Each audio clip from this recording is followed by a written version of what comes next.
Hello there, my sleepy knights.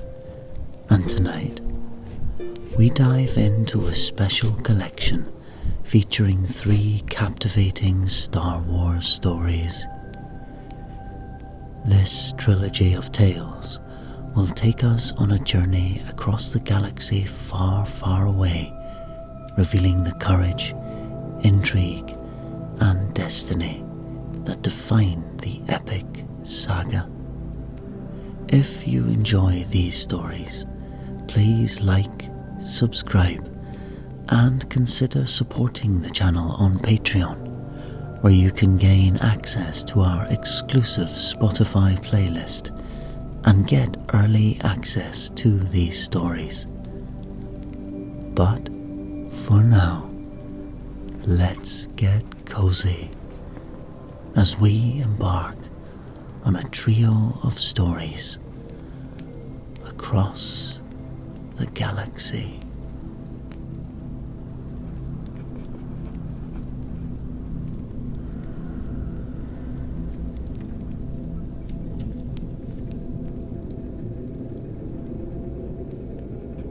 Rooted deep within the galaxy, an ancient loathing poisoned even the farthest systems. Fear towards those gifted with mysterious powers beyond mortal bounds. Beings who can move objects with their minds, control the actions of others, even glimpse events yet to come. These rare individuals often manifest unusual capabilities from childhood. Cursed talents that, if discovered, assured only distrust and fear from a cruel universe. Most worlds harbored derisive legends about such beings. Myths full of demonic perversion and twisted souls.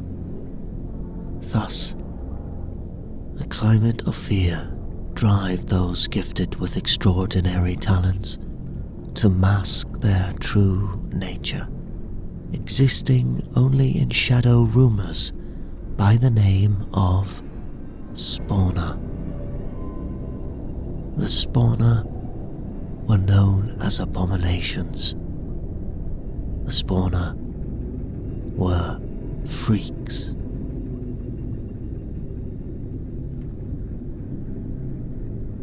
On certain planets, innocent children learned to constrain uncanny reflexes, quelled disturbing visions, desperately tried to blend among those who would scream monster at the merest hint of cosmic favor. But nowhere in the known galaxy did hatred of Spawner run deeper than upon the remote planet of Krathar. On the harsh and unforgiving planet of Krathar, oppression and danger haunt those secretly gifted with powers beyond explanation. Thus, Joran would hide his uncanny talents deep within. Known only as Slave 72, forced to scrape precious resources from endless tunnels beneath the surface.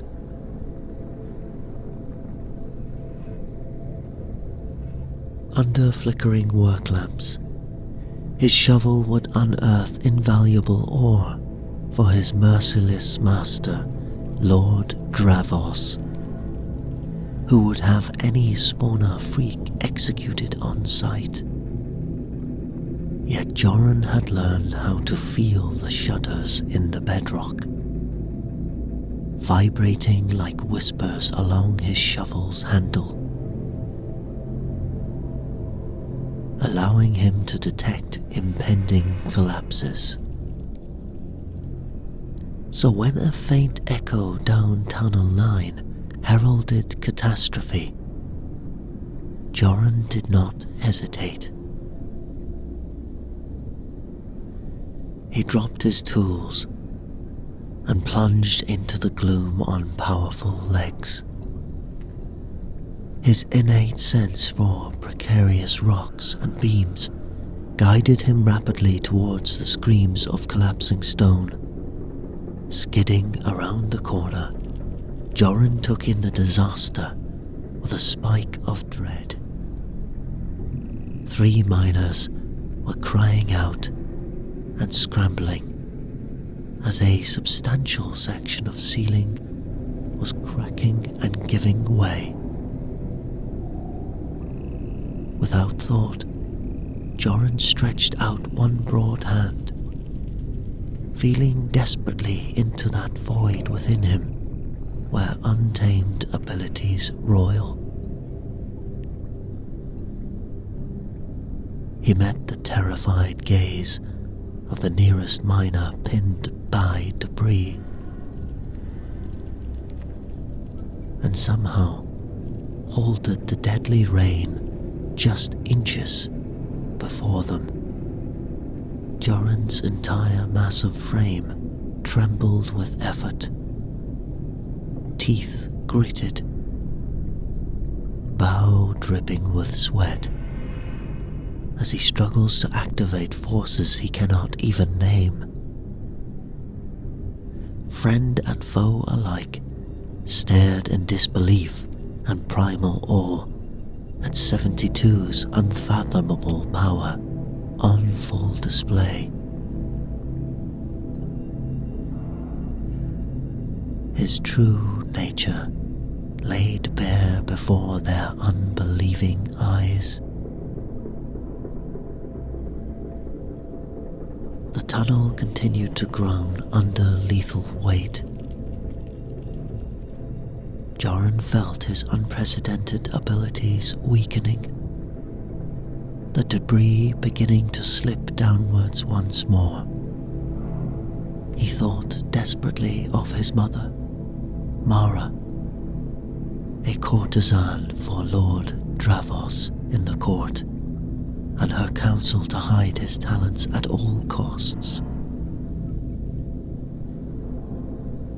She was the only one who knew of his power. But now it was too late. He was exposed before numerous witnesses. Joran had only one choice if he wished to save anyone along with himself. With a hoarse shout, Joran drew once more on the energy humming within, from unknown dimensions through his straining limbs.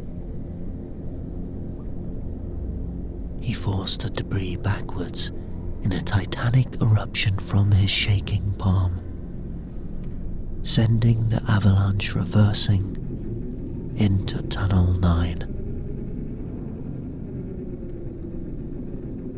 As falling rock faded, Joran sank to his knees, utterly spent, visions flickering. He knew Lord Dravos' soldiers would arrive any second to shackle the spawner freak exposed by chance.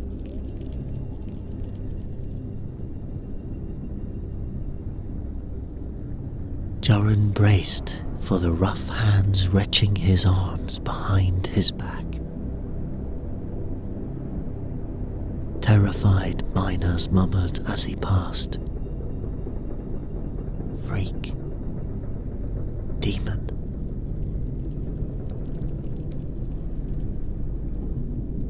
He could have still fought his way free, but they knew his secret now. And if Joran resisted, his beloved mother would surely pay the price at the hands of Lord Dravos.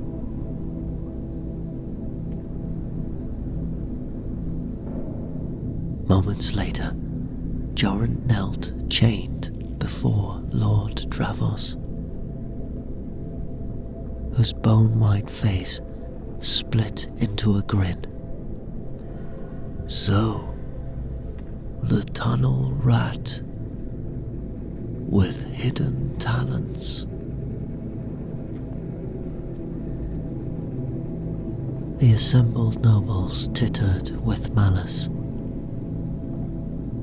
Dravos raised a hand, and the courtroom silenced. Well, give us a demonstration, Slave 72. Unless you'd prefer immediate execution.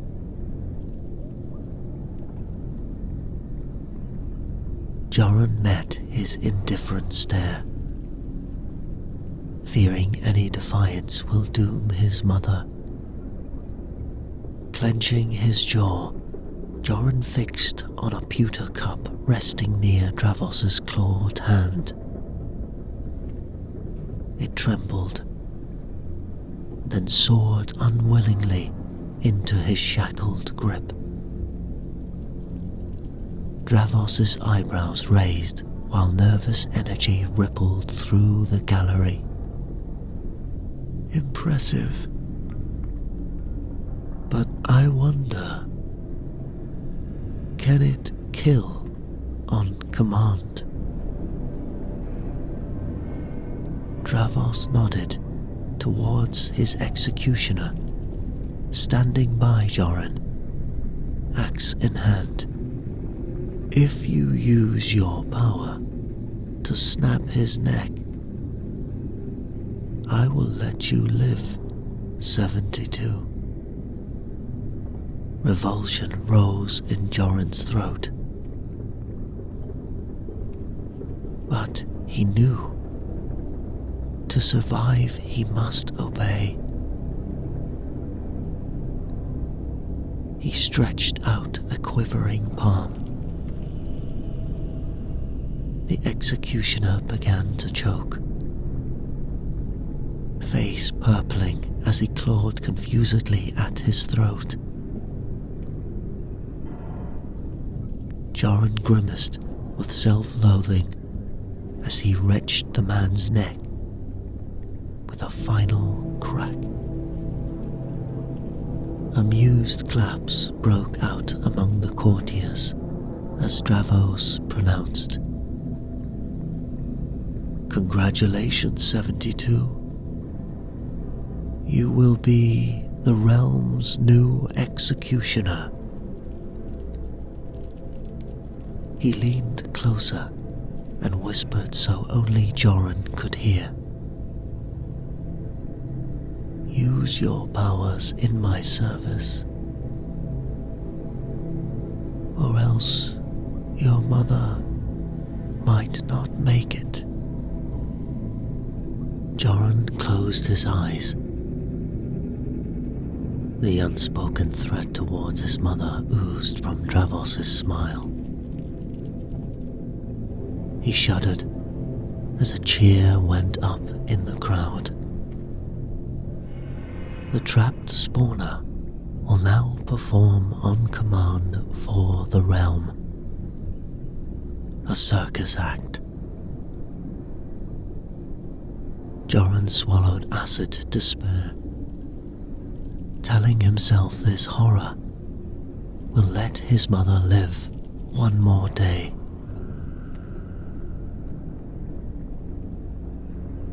Joran drifted in anguished days of corrupted luxury, showered with scraps of finery, yet less than human. He kept isolated, except when Dravos wished to flaunt his pet spawner's powers in executing enemies for the noble's amusement. Joran wore the demon's mask convincingly, dispatching victims with detached efficiency. But with each casual twist of dark power, leached his own spirit, He retched until dizzy after forced performances, clinging to one uncorrupted truth. Thoughts of his mother Mara, the lone candle against engulfing darkness. "My son, you done what you had to do to survive," she assured him. Joran tried to fortify his essence through relentless meditation, determined not to become the monster they expected. But the more he would kill, the more the monster and darkness grew inside of him. He must somehow withstand this crushing pressure on his soul. Standing in a shadowy alcove one day, Joran enjoyed brief solace from leers and taunts after his latest coerced brutality. He leaned against a mouldy stone, struggling to calm raging doubt and self-loathing through meditation's narrow breach. A voice broke the silence. "You need a teacher." Joran turned to face the voice. A tall, raven-haired girl, half hidden in curtains of steam.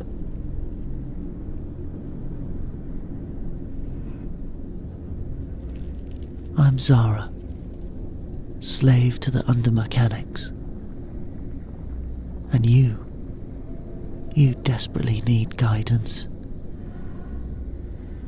Guidance in the Force." Joran blinked at the strange term. The what?" Zara whispered.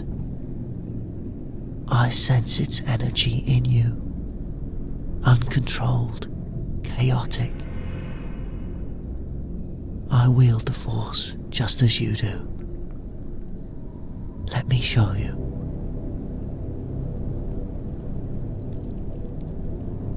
She closed her eyes, and Joran felt an uncanny pressure. He looked down and saw a tool lift from Zara's tech kit, spinning easily between her narrow fingers. Heart pounding, Joran reached out, sensing indeed Zara's unique warmth echoing inside himself. Recognizing their shared fusion with this mysterious force. But dare he trust when betrayal could doom his mother? Zara smiled gently as if hearing his doubt. "I only wish to help a kindred soul trapped in darkness. I can speak directly with this force, this power that we share. Its voice, it echoes in my head.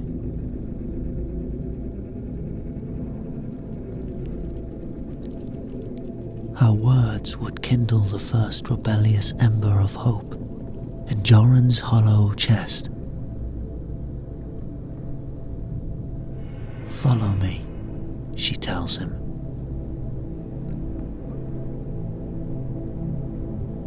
Zara's reassuring grip kept him from sidestepping down cramped tunnels until firelight spilled from a hidden chamber.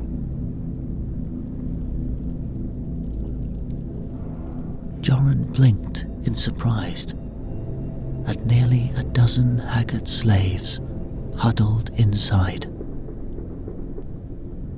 all radiating ripples in the Force.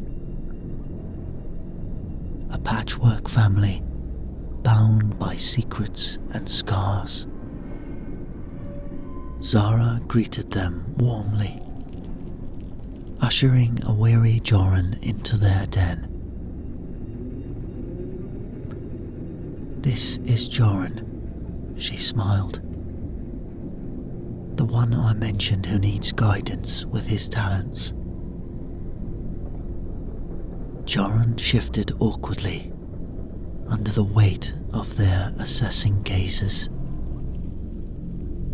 These fellow spawner, these outcasts and runaways, gathered mysteriously under Krathar's crust.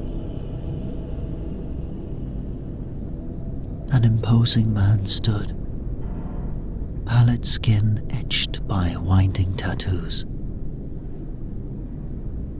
"I am Ro," he rumbled, taking Joran's hesitant palm in greeting.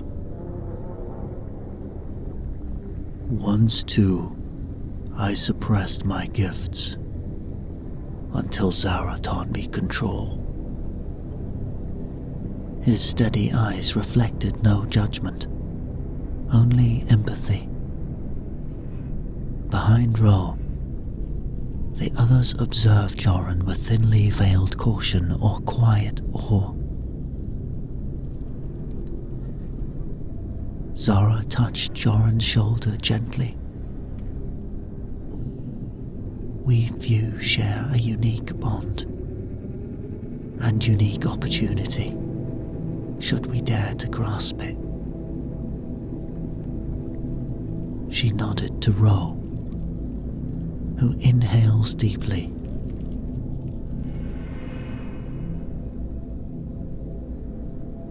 "For too long, our talents brought only fear and servitude. But the time nears when we shall ignite the flames of resistance." He gestured towards the table,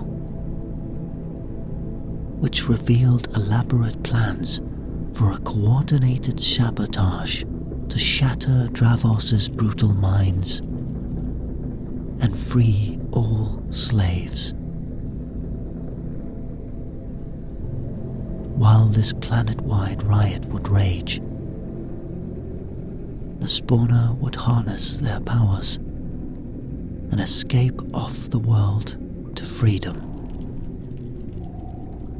Joran listened with growing unease to their grandiose visions, so removed from his reality of submission and loss. Tension mounted in Joran as Ro unfurled riotous visions, rejecting a life of coerced violence to brazenly take freedom within their own hands, using their powers, using the Force for good. The others would lean forward, resonant with barely tempered rage and hope. But Joran recoiled, imagining only catastrophe, barreling down on their reckless ambitions. "You'll lead us all to slaughter," he burst out. "Or worse, fate's crueler than death if Dravos crushes your deluded insurgents." The rest of the spawner flinched as if doused by icy water. Joran pressed on fiercely. "You think these frail chains of stealth and lies can overcome all of Dravos's brutal strength?" He made eye contact with each shadowed face. "He'll raise your secret allies to bedrock and smoke. I've knelt in enough blood and soot to know. Even whispers of dissent rain down oceans of gore." Joran trembled before their stricken ranks. Into ringing silence, he whispered hoarsely, "You shouldn't have brought me here. I won't be part of this." this. He turned toward the dark tunnel. Zara's pleading echoes faded into the thrumming of his pulse. However their fervor would ignite longing in his marrow, Joran knew any sign of open defiance would collapse only to crushing darkness.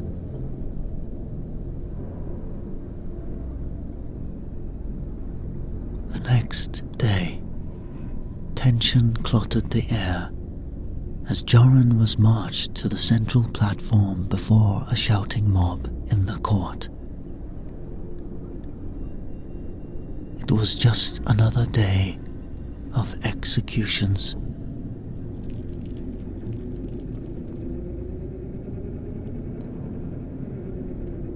Garbed in despised fineries, he fixed his gaze on distant peaks rather than meet the hungry eyes of the wealthy. Dravos' soldiers dragged whimpering prisoners forward, but one captive's cries shred Joran's heart. He turned to see his mother, Mara, stumble first into the line, his secret confidant shackled and bleeding. Their eyes locked in shared desperation across lifetimes.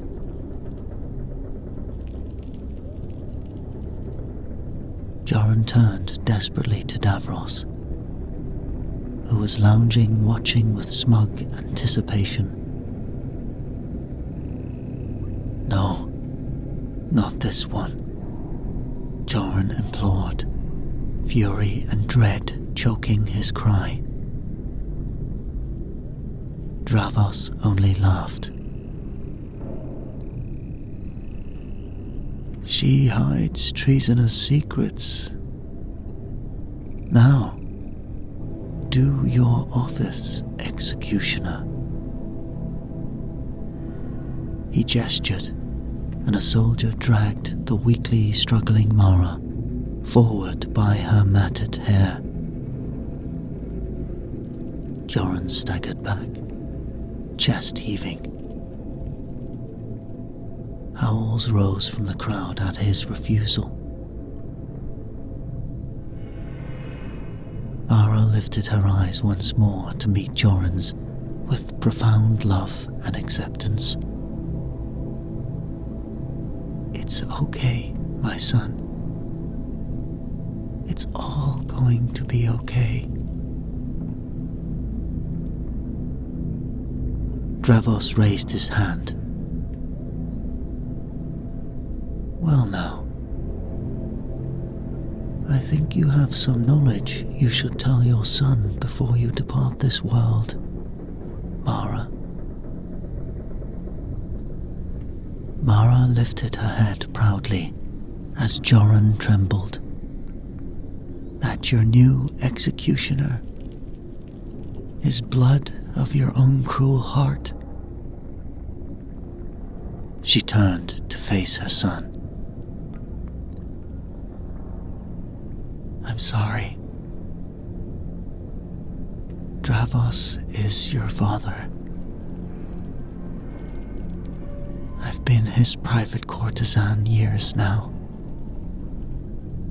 I wasn't supposed to keep you. I kept you a secret for as long as I could." The world dropped away as Joran tried to process what he was hearing. Surely this can't be true. Although it was strange that Davros would choose to keep a spawner alive. Joran fell to his knees as Mara turned to face him one final time. Though never spoken, in this endless moment, their hidden bond of mother and son sang with sorrowful love I'm so sorry, Joran. Mara closed her eyes, her hand clenched into tension, and using the Force, Mara started to choke herself. The crowd started to scream, thinking that Joran himself was using his powers to kill his own mother.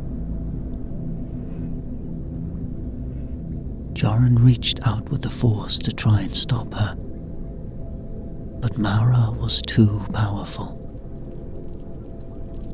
She blocked Joran with all her might, and soon life drained from her beautiful face. The crowd erupted as Joran held his mother in his arms.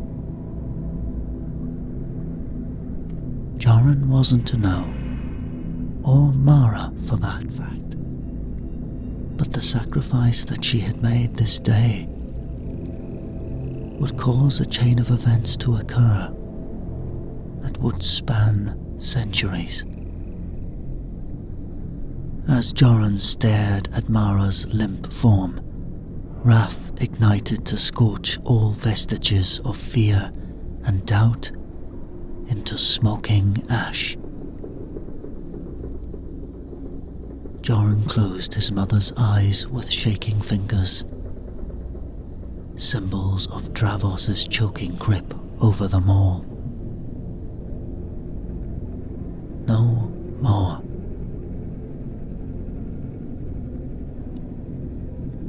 He abandoned the platform, his mother's sacrificial stand, unlocking long-suppressed power and purpose.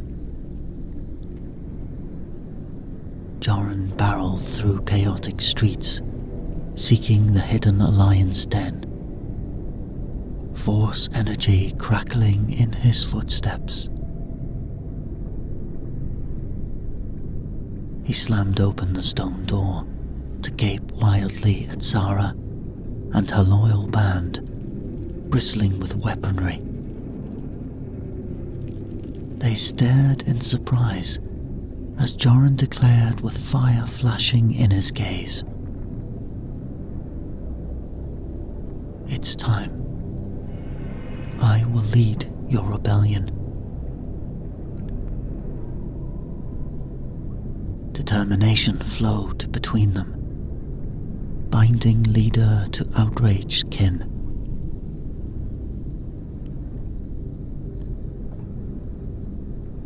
In the uprising's initial hours, the band of outcasts achieved victories against stunned governors, infiltrating compounds to ignite roaring sabotage planet-wide, using the Force in public. Most of the slave forces joined the insurrection, thirsty for vengeance. However, most of the public on the planet ran terrified of the demon spawner using their powers. Dravos's fortress remained impervious to assault. During a brutal failed breach, the Alliance's co-leader, Ro, sacrificed himself to shield Joran and Zara from ambush. As he bled out amid rubble and smoke, Ro's scarred hand clenched Joran's. This new generation must bear their revolutionary spark now skyward. Only a few spawner rebels survived that bloody attack. Reeling, they vowed to honor their fallen by completing Ro's charge. Escape Dravos's chokehold by any means. Retain hope's fragile ember, however dimmed behind smoke clouds of loss. The few spawner left tear down regional garrisons, transmitting upheaval system-wide, alongside the growing masses united by outrage. When despair threatened as comrades fell skirmish by skirmish, Joran rallied his kindred's will by invoking his mother's ultimate defiance, until at last, only Joran and Zara remained of the Alliance leadership. Gritty determination fused by trauma. They resolved to confront Dravos himself, or die ensuring his delighted crowds never feast on torture served by spawners' hands. Joran and Zara ascended numbing stairs towards the center of Dravos's impenetrable stronghold, prepared to sacrifice their lives, confronting him face to face. They crept into the carnivorous throne room, swathed in blood-red banners. Dravos waited sneering upon the cold chair, guarded by a wall of spears thirsty for outclassed blood.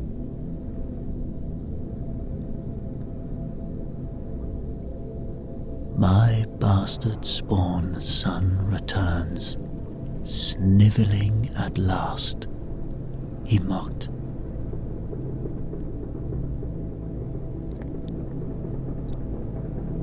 Joran stood firm, the force glimmering dangerously around his clenched fists. Your choking grip ends today. This is now a galaxy where we all stand proud as equals.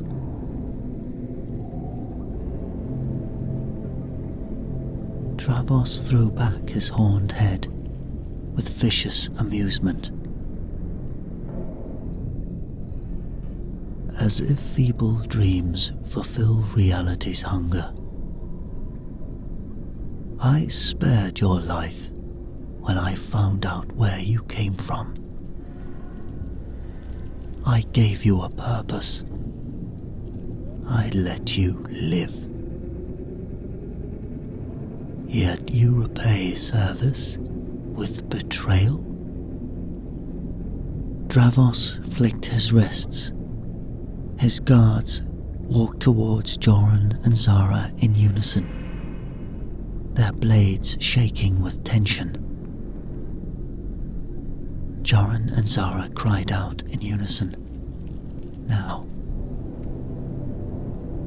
Channeled rage hurtling towards the guards, piercing them as they collapsed in a cacophony, as chaos exploded.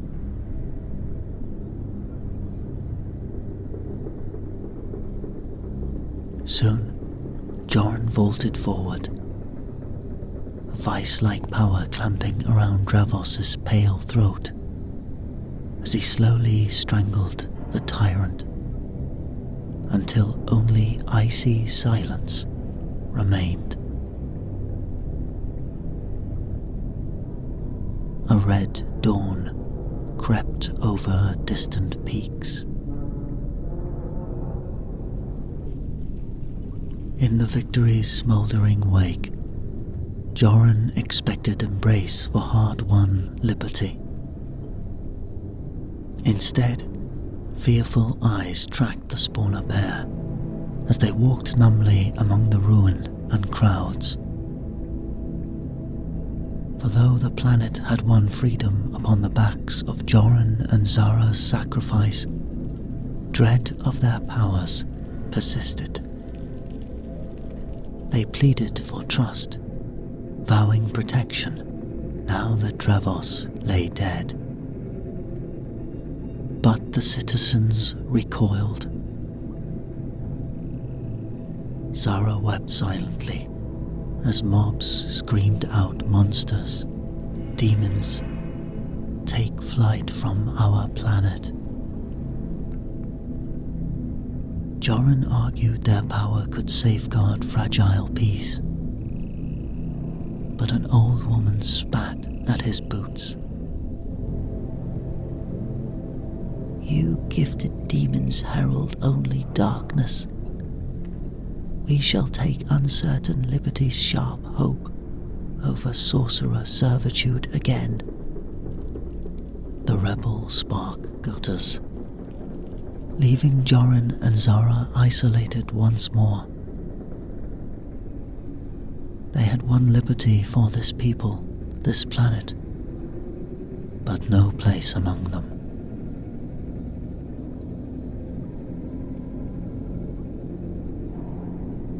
As the rumbling starship readied for cast-off, Jorin met Zara's defiant eyes, with Ro's dying wish echoing between them. That someday, somewhere, their fire may yet spark lasting change. They clasped each other close, turning resolute backs upon the home that hated them, to seek a new purpose between uncaring stars. Jorin plotted a course for the isolated world of Uk-2, glimpsed in Zara's Force visions as a sanctuary. Their ship descended through cloud and mist. Uk-2's rolling islands emerged tranquil, dotted by tiny caretaker settlements unaware of greater galactic turmoil. Jorin and Zara climbed craggy cliffs far from fearful eyes. The Force guiding them to a lonely mountain peak, veiled in legend. Amongst the arched stone huts, they vowed to use their powers only for good, never domination or revenge. Zara dreamt of a vision that they would build a temple. This temple would offer guidance for lost spawner like themselves. Jorin's shadowed gaze kindled as she spoke. Yes, an order devoted to compassion and to hope. We can find other spawner and let them live here to use their powers for good. Let's build this together. Jorin nodded firmly as revelation swelled within him. The Force, it decrees we take a new name. We shall be called Jedi. They toiled side by side, levying massive stones with amplified strength to form a central sanctuary surrounded by meditation alcoves. In carved mosaics, Zara immortalized other Jedi's proud sacrifice, so their light may long endure. One twilight evening, after Zara had been gone on a mission called upon her by the Force itself, Jorin rested his sore limbs under alien constellations. As Zara approached softly, holding something new she had forged. She held it up towards Jorin. "What is that?" he asked, with quiet reverence, as she ignited a glowing blue blade, bathing her face in sapphire.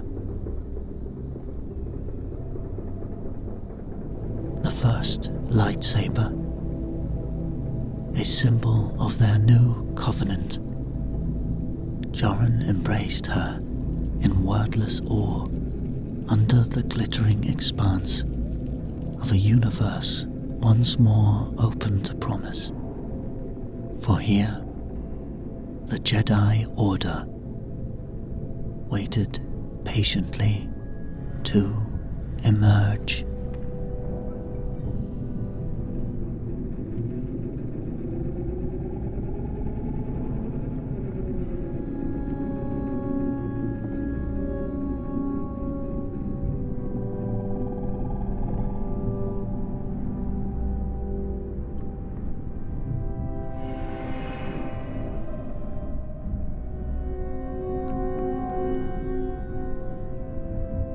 The dry, scorching heat of Tatooine's twin suns baked down on a remote cliffside enclave.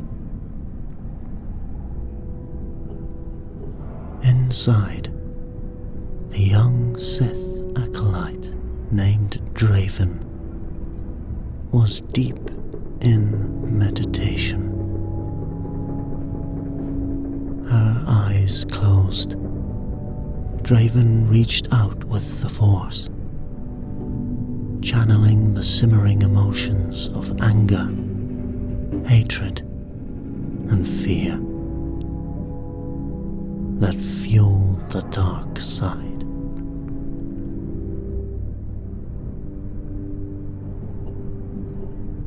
She had trained under the mysterious Lord Verak for years now, honing her skills in the ways of deception, cruelty, and death. He had forged her into a lethal weapon, obedient to his will. The sound of heavy footsteps echoed down the stone corridor outside. Draven's eyes snapped open, glowing amber in the dim light. She rose smoothly to her feet just as a massive cloaked figure entered the room. Kneeling quickly, she bowed her head and spoke.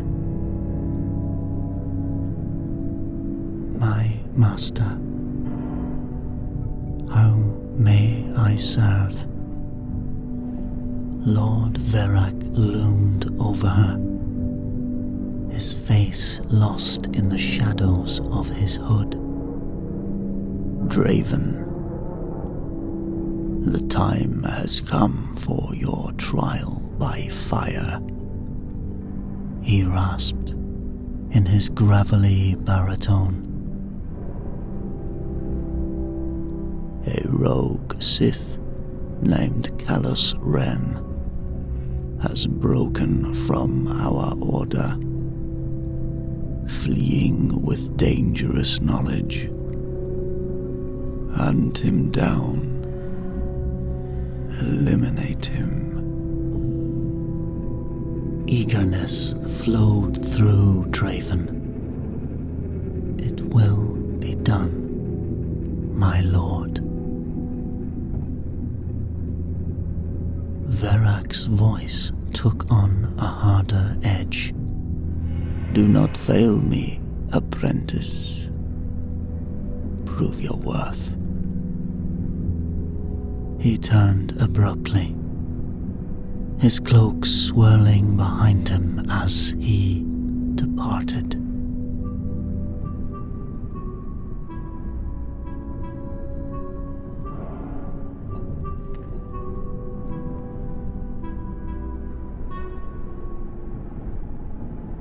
Draven rose and made swiftly for the hangar. Soon, her sleek Sith infiltrator starship was streaking through hyperspace to the last known location of her quarry. She stretched out with the Force, letting the delicious anticipation of the hunt fill her senses. After some time, the ship dropped out of lightspeed above a remote outer rim world. Draven followed the dark ripples in the Force, down through the atmosphere to the surface.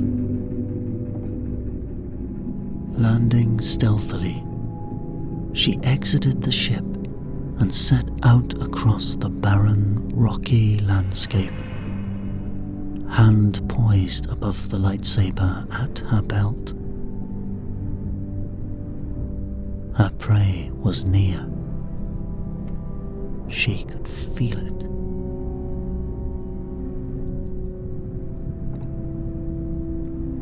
Draven crept silently through the maze of windswept canyons, focused intently on the faint echo of darkness ahead that marked her target.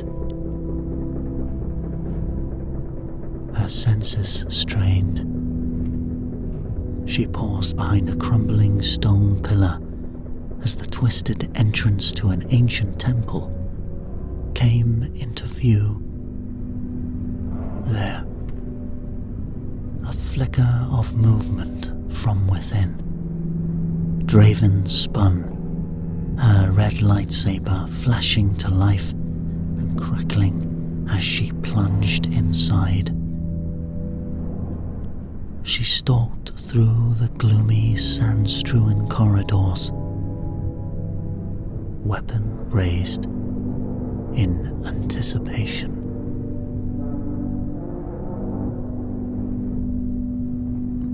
Turning a corner, she was met by a blistering barrage of blaster fire. Draven moved her lightsaber in a rapid defensive pattern, deflecting the bolts away from her body with precision. As the shooting ceased, a figure leapt from the shadows, violet lightsaber slashing toward her with blinding speed. Draven's blade spun up in an instinctive parry, sparking violently against her attacker's weapon. Disengaging, she somersaulted backwards and adopted a ready stance. Her opponent was a Zabrak, covered in black and red tattoos. Callus Wren. He grinned ferally, circling her with predatory excitement. "Come to die, slave of Verac," he taunted, and with a roar, he charged, unleashing a torrent of powerful blows. Draven gave ground at first, studying his technique.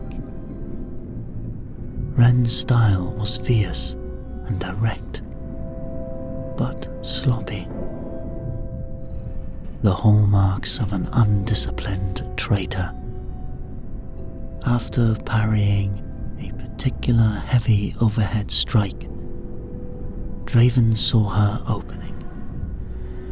As Wren overextended, she landed a force-augmented kick to his chest, hurling him backwards. In an instant, she was upon him, her blade finding the hilt of his weapon and slicing cleanly through it. Wren's look of shock lasted only a moment before her crimson saber impaled his heart. Draven flicked the blood from her blade before reaching for her comlink.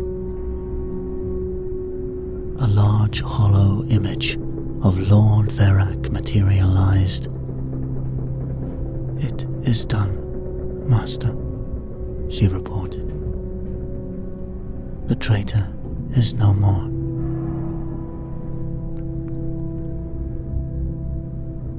Verak's mouth curled in satisfaction. "Well done, my apprentice. You are one step closer to fulfilling your destiny." His gravelly voice took on a note of warning.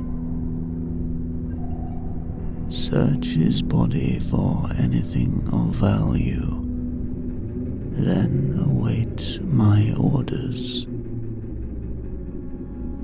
After his image dissipated, Draven rifled through Ren's pockets. Finding a data card, she quickly returned to her ship to inspect its contents. It appeared to contain coordinates for a secret rendezvous point somewhere on the fringes of the unknown regions. Draven's excitement grew.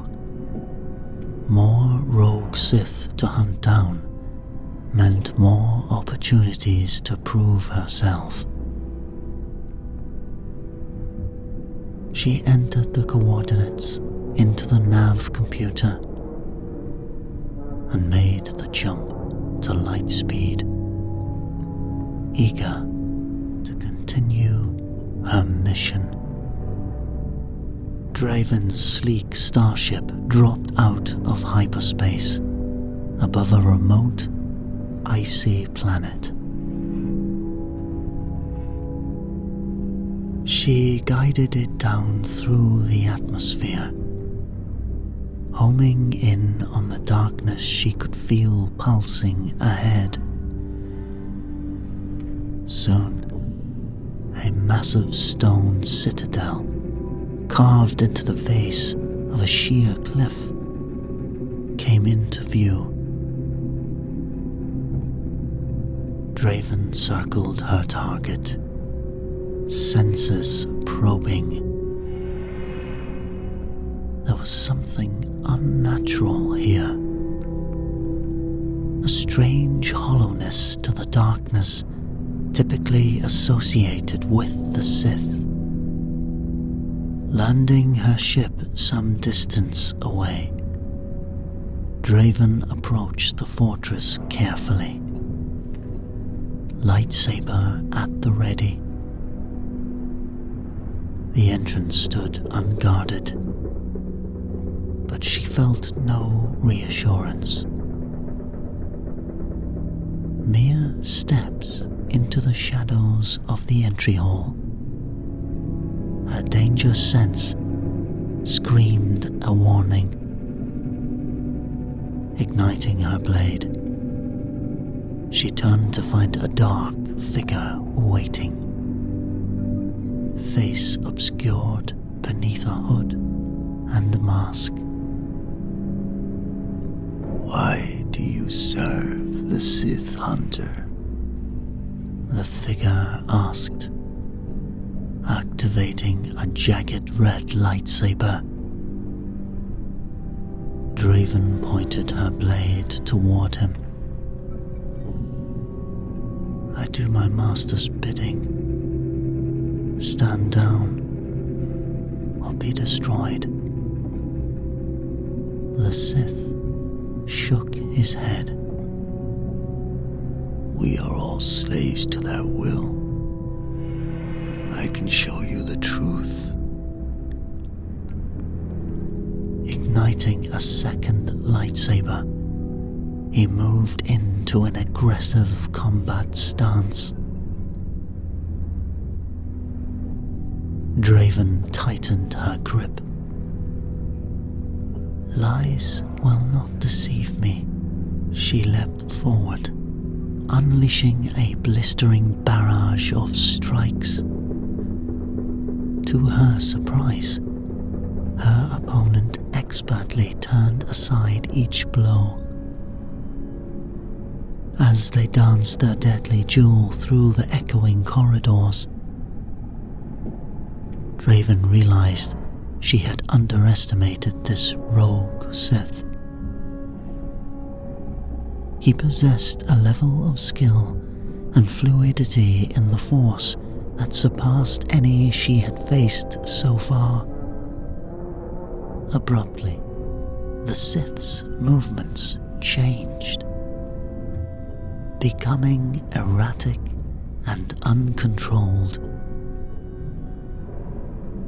He clutched at his head with one hand, lightsaber flailing wildly.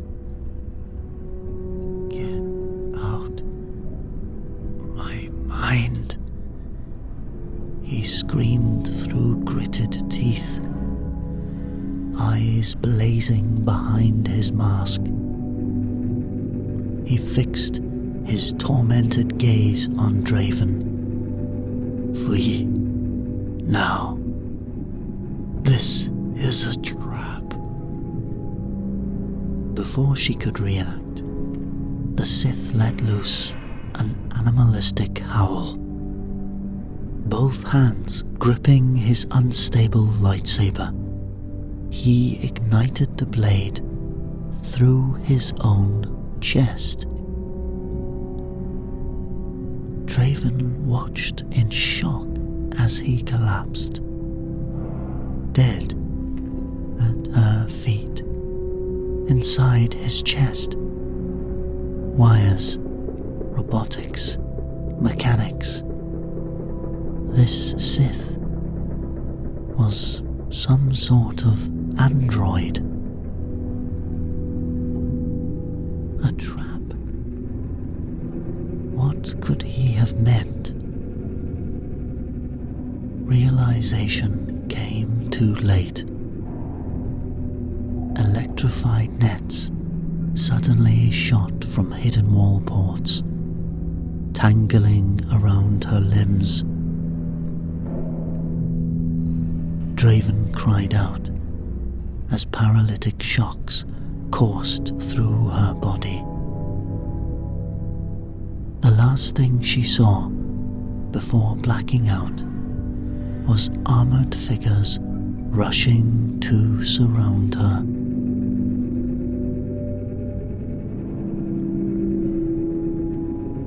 Draven regained consciousness abruptly. She was restrained, upright against a wall, in a small, cramped room. Two technicians stood before her, carefully inserting wires at points along her limbs. They exchanged startled glances as her eyes snapped open. She shouldn't be awake yet, one technician said in a panicked voice.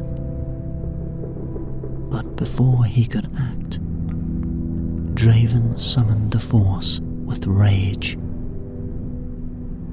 The two technicians clutched at their throats as she choked them simultaneously. They frantically clawed at the invisible grip, but within moments they went limp and silent. Draven broke her bonds effortlessly and tore the wires free of her body. But suddenly, a rush of unfamiliar images flashed through her mind.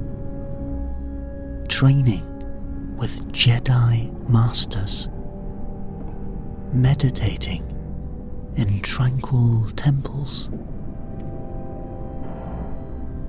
What were these images? She shook her head, trying to clear the foreign presence she felt inside her mind. Exiting the room, she found herself in a narrow passageway, likely aboard a small starship. Memories of this Jedi still flashing in her mind, trying to take over her consciousness. Your name is Kaelin. These thoughts thumped in her head. Overpowering them, she reached out with the Force, sensing a living presence nearby. Draven strode toward the presence, holding her head in pain. Images and thoughts thumping inside of her now. Turning a corner, she was met by a young woman with short, dark hair. Fear flashed across the woman's face. "Wait, stop," she pleaded, backing away slowly. "My name is Rhea. I'm trying to help you." Draven advanced threateningly. "Explain what you've done to me now.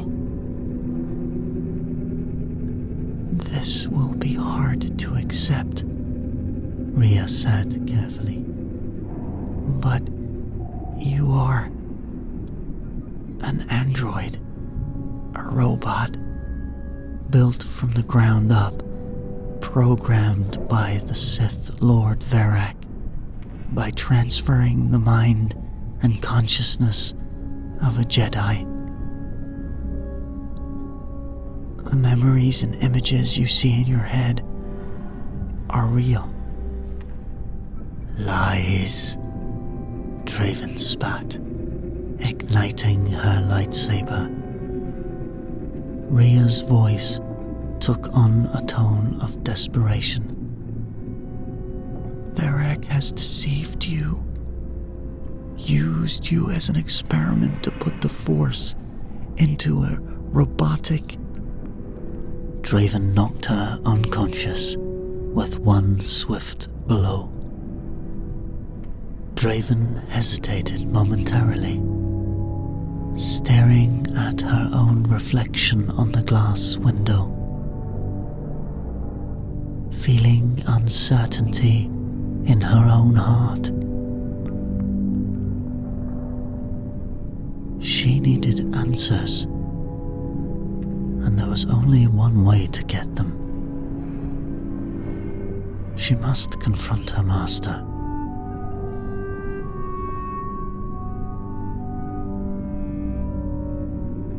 Draven locked Rhea away in a small cargo hold on the ship.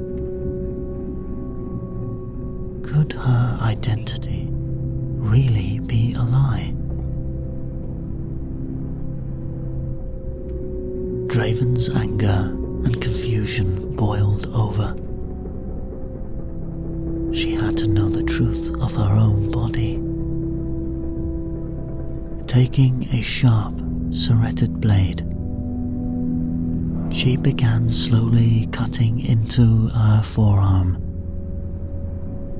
peeling back a layer of skin to reveal wires and fibers underneath.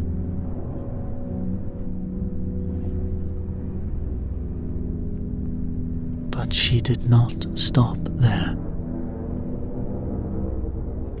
The Jedi Kaelin, in her thoughts, told her to keep going. In a mania, she tore into the synth skin across her entire body,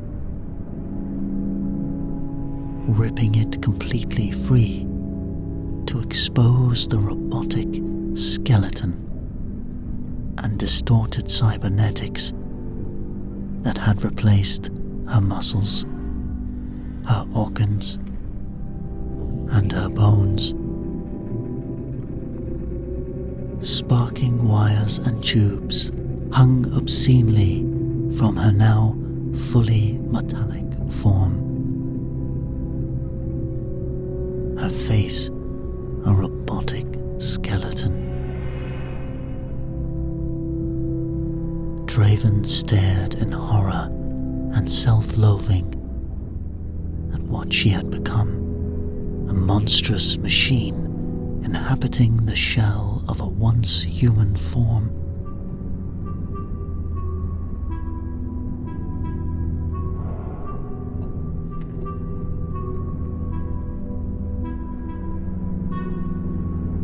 Rage overwhelmed her at this violation.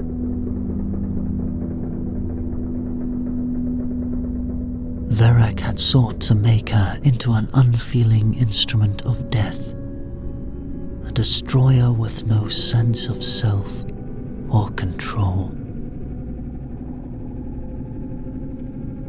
But she would have vengeance. She would force him to return what he had taken from her, and the Jedi he had desecrated. Their freedom, identity, and humanity.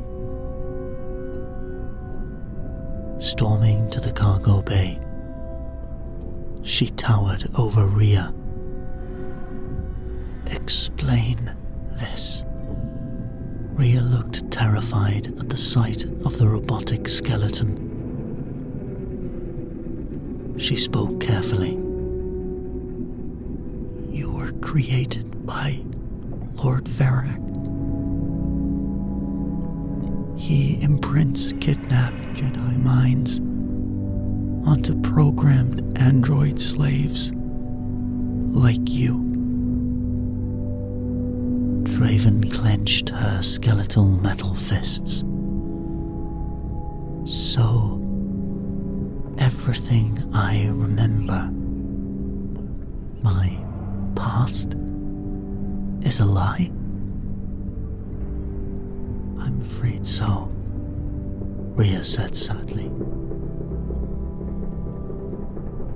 "Your emotions, your memories, even your own name were all fabricated to control you. You were linked to a Jedi's consciousness that gives you power in the Force." Draven screamed in anguish and slammed a fist into the wall, leaving a sizable dent. Rhea flinched, but continued speaking. "There are so many like you. I'm trying to stop this. I've been trying to hack these rogue Sith. We have to stop Verac's experiments and free the captive Jedi." Draven's photoreceptors dimmed as she processed Rhea's words. She had been merely a tool, a disposable droid built to serve the Sith's purposes. Verac would pay dearly for such deception. "Set course for Malachor," she commanded Rhea. "It is time my master answered for his sins."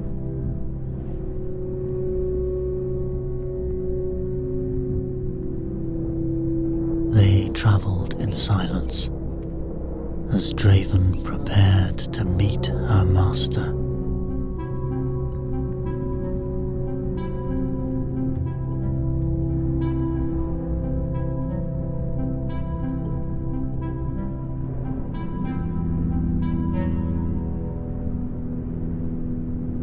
When they arrived, Draven wore hooded robes, concealing her robotic figure, and descended alone to the planet's bleak surface, winding her way through the ancient stone passages to Verak's inner sanctum.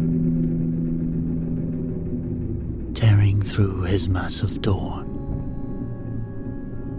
she strode inside to find the shadowy Sith Lord rising from his obsidian throne.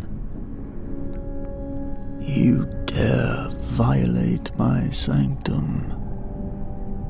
He rasped, not yet recognizing her.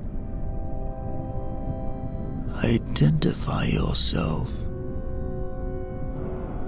Draven tore away her cloak, casting aside the last pretense of her past identity. Don't you recognize your own creation, pretender? Verak's eyes widened in shock as he took in her exposed skeleton. Draven, what have you done, my child? Draven advanced.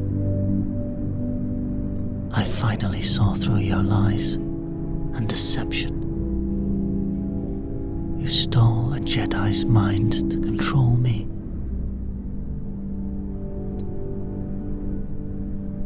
Verak shook his head, his mind racing. Calm yourself, Draven. The Jedi gives you power in the Force. Your purpose remains unchanged. We can and will accomplish much together. I have no purpose but to end you, Draven spat back. Tell me, where is this Jedi's body kept?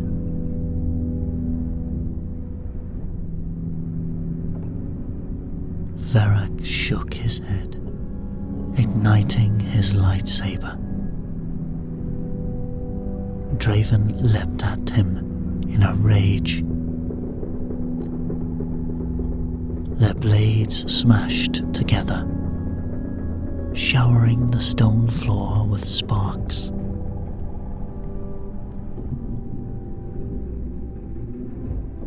As they dueled across the chamber, Verak tried desperately to reason with her.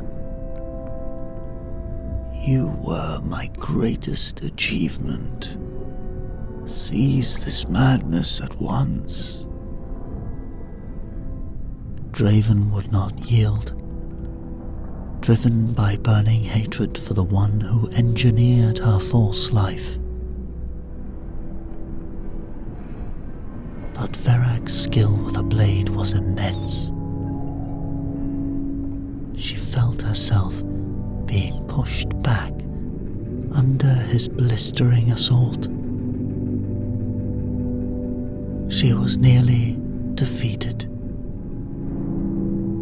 Sensing this, suddenly Kaelin's lingering essence rose within her mind, guiding her limbs and movements. Bolstered with renewed strength, Kaelin and Draven combined both turned the tide against Verak's darkness. Draven disarmed Verak, sending him down to the stone floor in defeat. She stood over him, lightsaber poised at his throat. The Jedi captive. Reveal his location, and you will live, she commanded. Verak's eyes smoldered with impotent rage. Draven pressed the tip of her blade into his shoulder, eliciting a scream of agony. last chance. Where is his body, or you die? Trembling from pain, Verak finally broke. The coordinates are in my holocron, he gasped weakly. On a planet called El Savas. Draven retrieved the holocron from Verak's robes, verifying the planet. Satisfied, she turned back to the defeated Sith Lord. Please, we can still accomplish much together, Verak implored.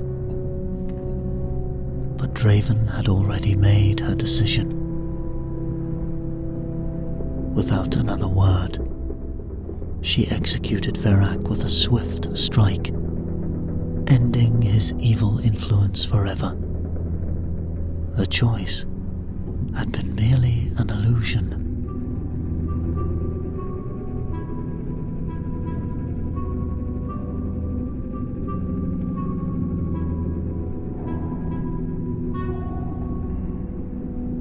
Returning to her ship, Draven found Rhea still locked in the cargo bay, awaiting her fate. Draven considered ending the rebel's life to erase any loose ends, but she stayed her hand, realizing Rhea's skills could prove useful. "You will take me to El Savas," Draven commanded. "Help me free the Jedi, and I will let you live." Rhea agreed. As they traveled through hyperspace, Draven reached out with her thoughts, trying to connect fully with Kalen.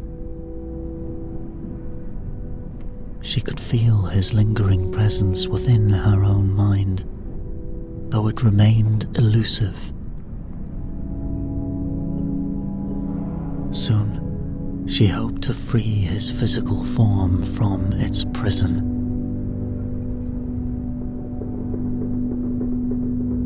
The icy gulag planet El Savas loomed large in the viewport as Draven's ship exited hyperspace. Great glaciers and rugged snow-capped peaks covered its surface. In orbit, Draven could make out the outlines of a giant stone structure embedded in the ice. Remnants of the ancient Rakatang Empire that built this world into a massive prison. Bringing Rhea along, Draven piloted the ship down toward the coordinates Verak had provided. They landed in a secluded valley, far from the sprawling gulag complex, built atop the ancient foundations.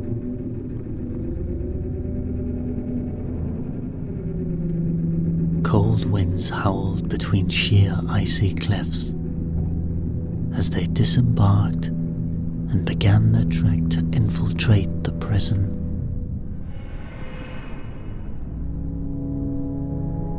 After hiking through drifting snows, Draven and Rhea arrived at a towering wall, surrounded by guards and gun emplacements. Unfazed, Draven strode up to the gates and proclaimed,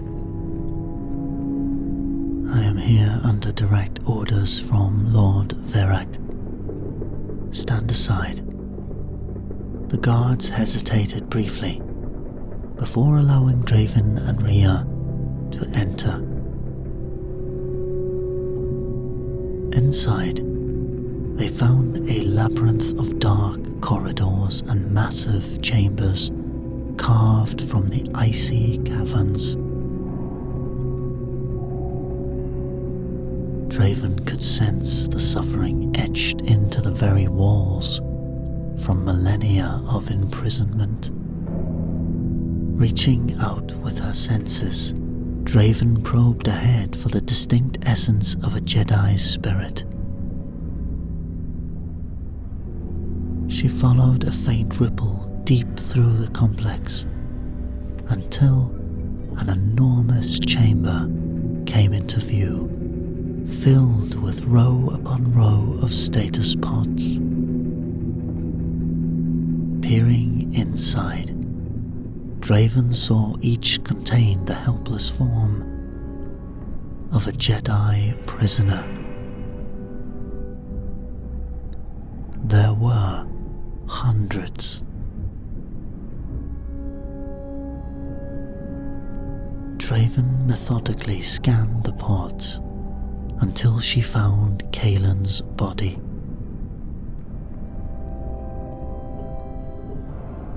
She just stared at his lifeless limbs.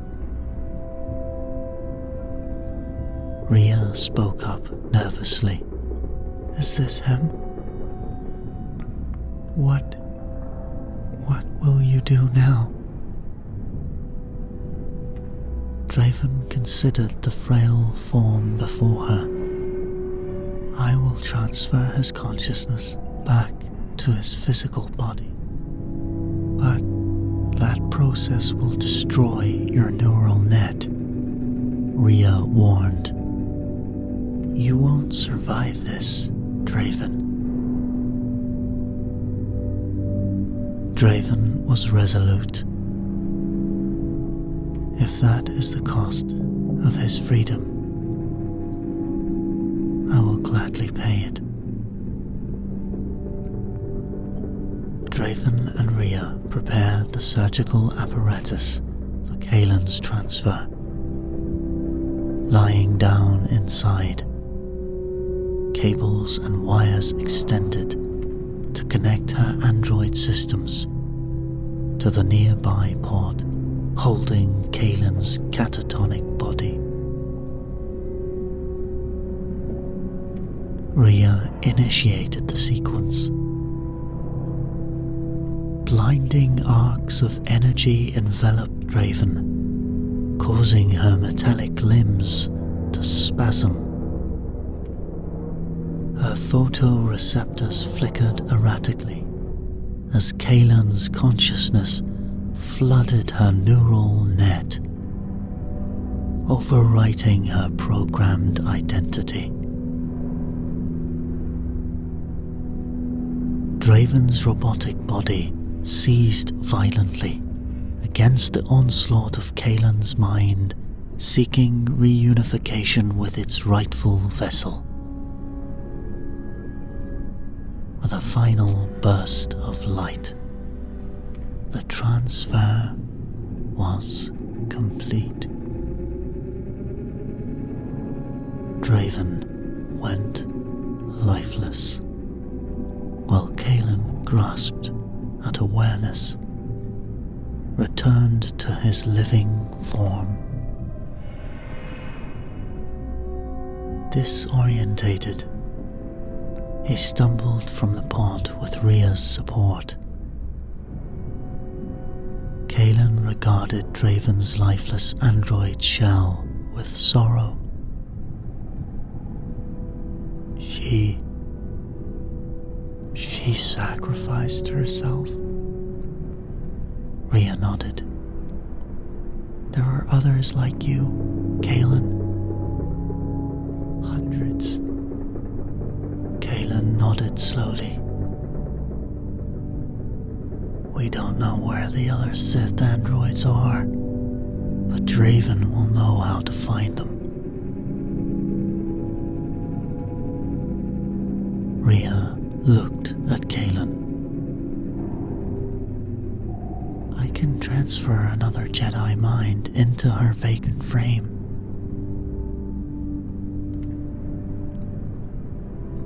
After an uneasy silence, Kaelin agreed. Let's bring her back.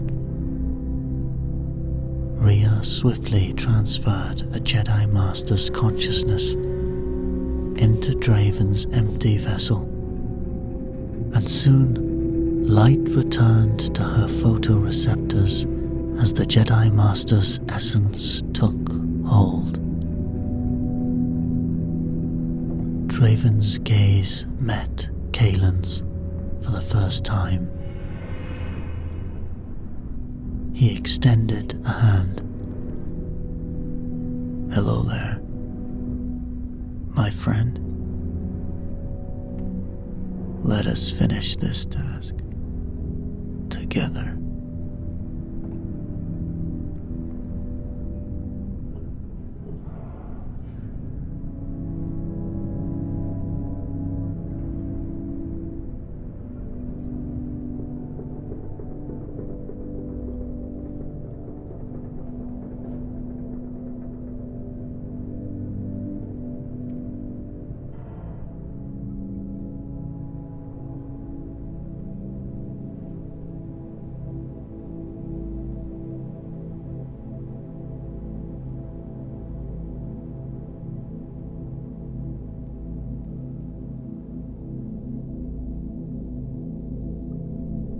The first rays of sunlight stream in through the window of the Jedi Temple.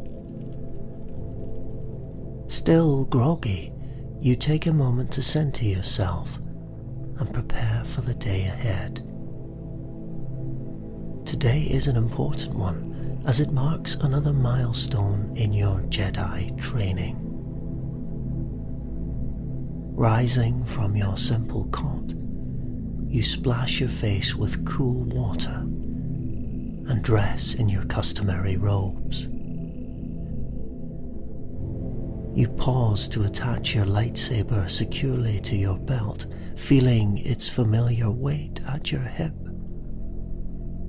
The weapon has become more like an extension of your own body after all these years of intense training.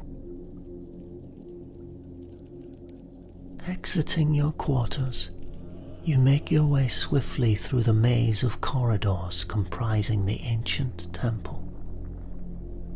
Jedi of various ranks pass to and fro, but you only focus on your destination ahead.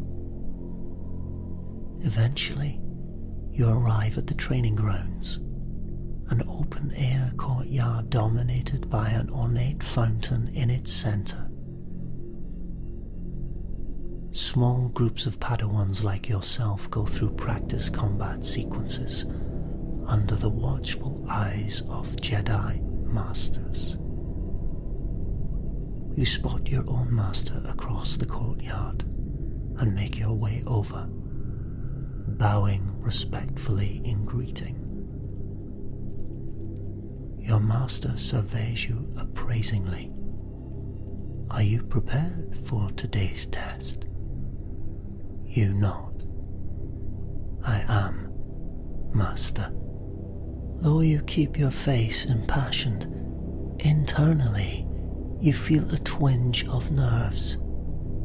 Today you will face the trial of skill, undergoing a series of physical challenges to assess your mastery of the Jedi arts. Passing will represent a major step towards transitioning from Padawan learner to Jedi Knight. Failure is not an option in your mind. Your master seems to sense the flicker of anxiety within you. Placing a hand reassuringly on your shoulder, he reminds you to simply focus on the present and trust in the Force. You draw a deep, calming breath and recenter yourself. You know all your years of intense training have prepared you for this very moment. At your master's signal, you follow him from the training grounds towards a towering temple structure used for the trials. other Jedi nod respectfully as you pass by, well aware of the significance of this day. Your pulse quickens as you ascend the steps and pass through the towering stone archway. Within is a vaulted chamber with a very high ceiling. Strange obstacles and configurations of platforms and poles occupy the space. High above, other Padawans can be seen navigating the challenging course. This will test both your physical agility and mastery over the Force. Your master directs you to step forward and take your starting position on a platform near the ground. You do so, peering up to study the daunting course. You spot places where you will need to harness the Force to enhance your jumps or carefully direct your falls. Taking another measured breath, you clear your mind and nod to your master that you are indeed ready and focused. At his signal, you leap forward, using the Force to propel yourself upward onto the vertical pole. You manage to land deftly atop it in a one-legged stance, already working to maintain perfect balance. The height is dizzying, but you pay it no mind, attuning yourself only to the obstacles immediately before you. Timing your jump carefully, you lunge sideways to grasp the swinging rope that will carry you across a deep chasm to the next platform. The rope arcs wildly as you sail across open space and use the Force to land in a solid crouch on the platform edge. Without pausing, you turn and fling yourself nimbly over a low barrier, then drop into a smooth, controlled roll to pass beneath a row of swinging obstacles. You move through the course fluidly, never rushing. You draw deeply on your connection to the Force, allowing it to guide your hands and feet to precision positions exactly when needed. From balance beams to narrow ledges to enemy droid simulations, you meet every challenge with calm composure. Years of relentless training have honed your body to move instinctively in concert with the Force's guidance. Before you even realize it, you are leaping powerfully to grasp the final landing platform up on the ceiling. Hauling yourself upwards, you sprint across the platform and slap your hand to the glowing crystal suspended at the course's end. As you do, a resonant hum reverberates through the chamber and the platform beneath your feet slowly lowers back to the floor.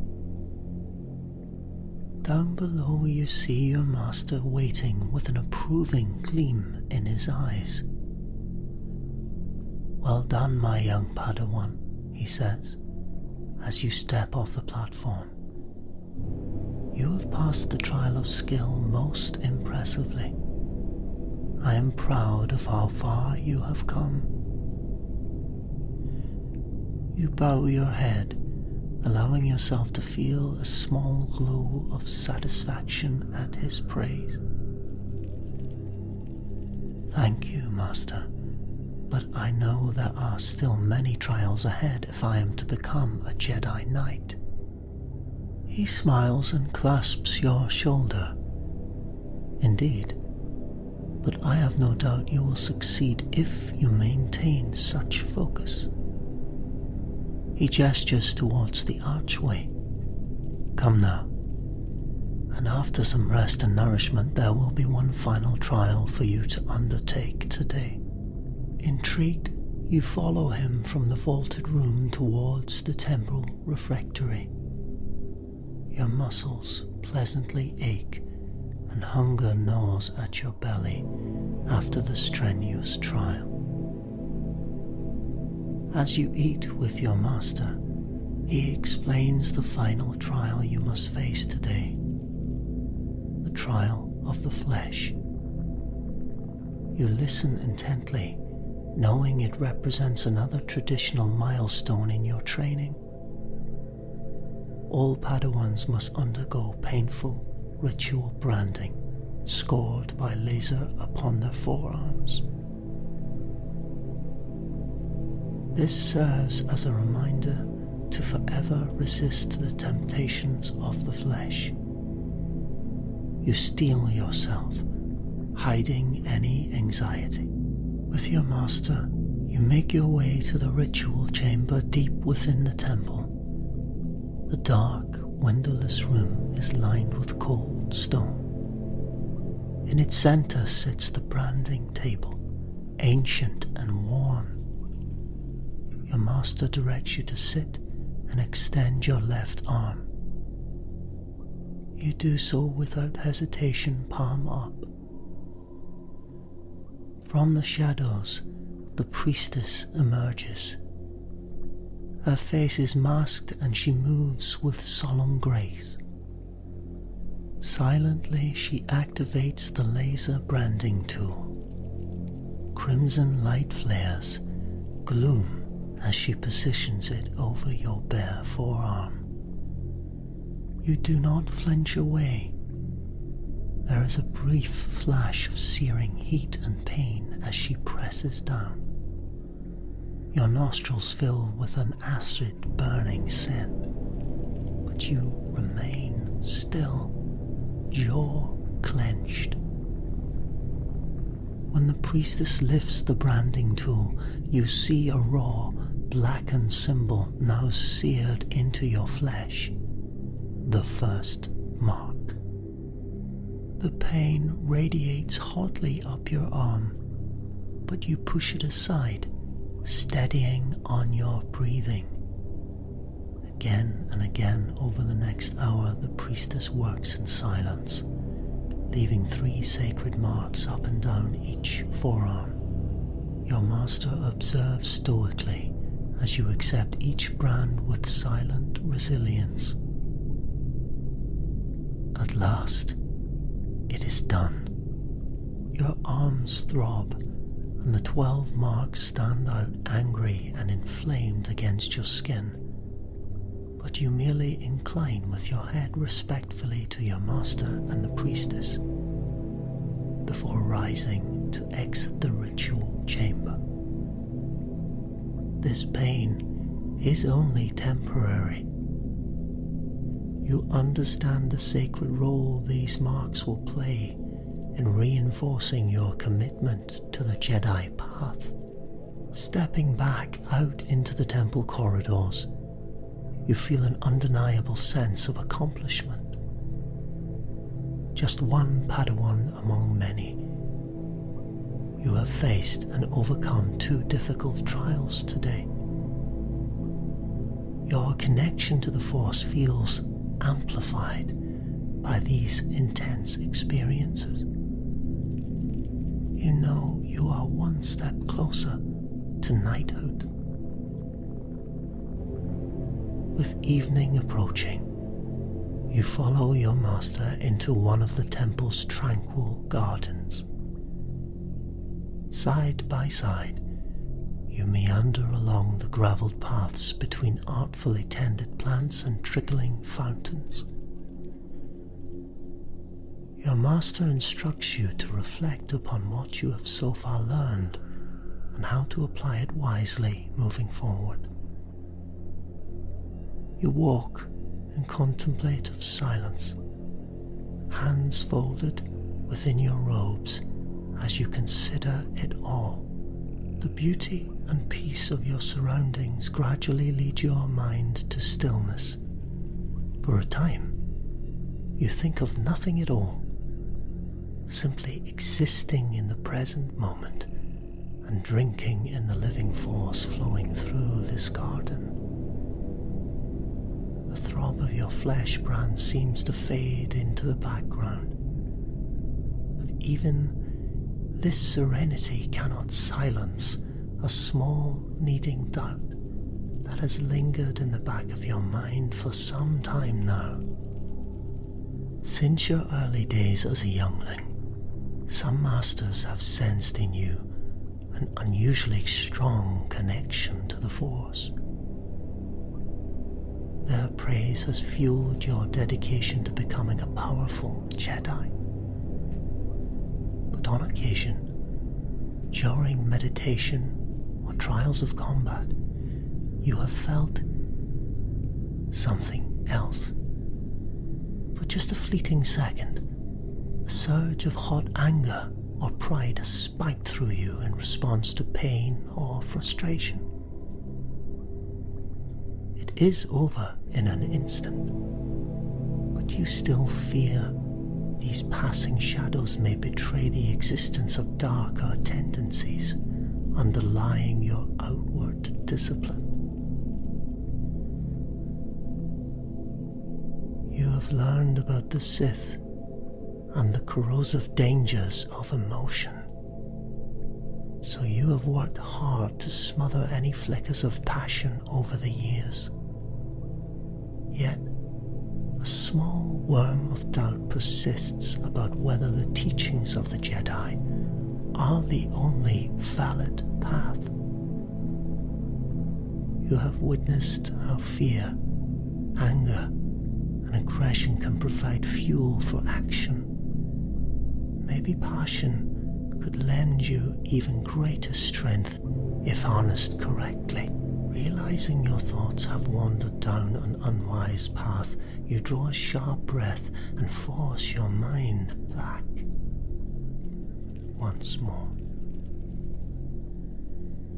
Such doubts lead only to the dark side, or so you have been taught.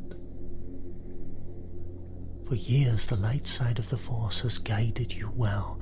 You must trust in your training and ignore these passing moments of weakness. Your future lies on the Jedi path, if only you stay true to their wisdom. The sun sinks low below the temple rooftops as you complete another loop of the garden path. Realizing the late hour, your master turns to you with an approving nod. It seems we have walked enough for today, my young Padawan. Get some rest. Tomorrow your training will continue, as it must until you are ready for the trials of knighthood. Together you make your way into the temple and bid each other good night. Returning to your modest sleeping quarters, you change into some simple sleep clothes and lower your aching body down onto your narrow cot. Lying flat and still in the darkness, you reflect over all that transpired today. 2 trials behind you now.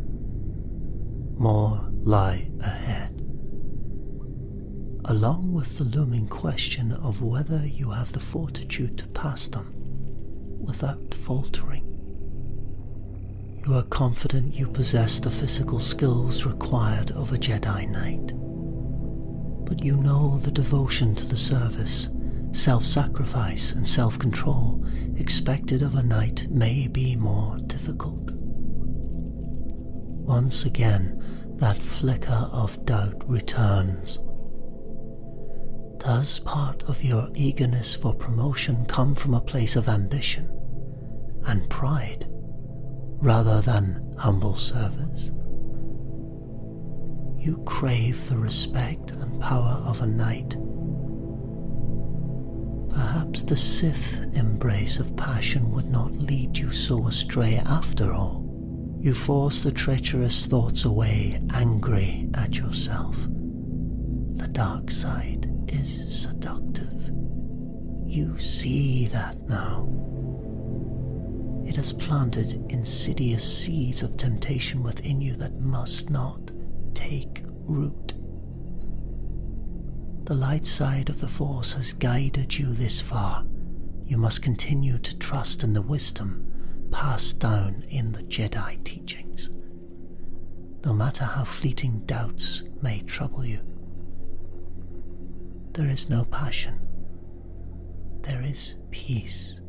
Repeating the comforting mantra, you clear your mind and calm your breath. You focus only on the present until you feel your anxieties and misgivings fade. The code reminds you that you walk the right path. With the Force as your ally, you shall pass the trials in time and finally take your place as a Jedi Knight. You awaken well before sunrise, feeling rested and focused after a night of dreamless sleep. Today will be yet another of intense training on the path to knighthood. Going through your morning routine, you dress swiftly in rugged Jedi attire. You take a moment to examine the fresh ritual brands on your arms, still red and inflamed. The throbbing pain grounds you firmly in the present. This is the life you have chosen. There can be no turning from the Jedi path now. Moving with quiet purpose through the torchlit temple corridors, you make your way towards the training grounds. Only the most dedicated students and masters are up at this early hour. In the pre-dawn chill, you begin your daily regimen of meditation, stretching, and martial art forms. You flow smoothly from one disciplined movement to the next until your blood sings with energy purified by the Force flowing through you. As the sun breaches the horizon, more Jedi gradually emerge for morning instruction. You join your peers in unarmed combat drills overseen by Master Dralik, the Temple Sword Master. Though only using practice sticks, you spar with commitment, as if your weapon were a real lightsaber. The sticks crack sharply with each blow. You press the attack against your partner, focus solely on disarming them decisively. Your aggressive advances seem to perplex the older master, but he says nothing. The training yard grows crowded and loud as the day progresses. After noon meal, you join your fellow Padawans in practicing mind tricks and manipulation skills by subtly influencing training remotes and mouse droids. Most struggle with only partially successful results, but you manage to fully override your target's programming on first attempt. Your master raises an eyebrow at your swift mastery of such an advanced technique, but again, he remains silent. Later, as you assemble in the temple archive for Jedi history instruction, you find it difficult to focus. You take only minimal notes above the Great Sith War, and instead your mind turns again to the whispers of temptation that trouble you more and more each day. The Jedi preach control, denial, non-attachment. But are these truly the only worthy goals? Your power and connection to the Force grows stronger by the day. Should you not revel in this gift, rather than constantly restrain it? You become distracted from your conflicted musings when your datapad suddenly buzzes with an urgent summons from your master. Frowning, you swiftly make your apologies to the archives master and exit the hall. Winding your way swiftly through a maze of corridors, you soon arrive at the door to the Jedi High Council chamber. Your pulse quickens. Why have you been called before them so abruptly? The ornate doors slide open and you stride inside. The masters of the council sit ringed around you on raised seats. At the center is Grand Master Yoda, leaning thoughtfully on his gimmer stick as he surveys you. Your own master stands to the side, face unreadable. Master Yoda beckons you forward. Concerned about you, we are, young one.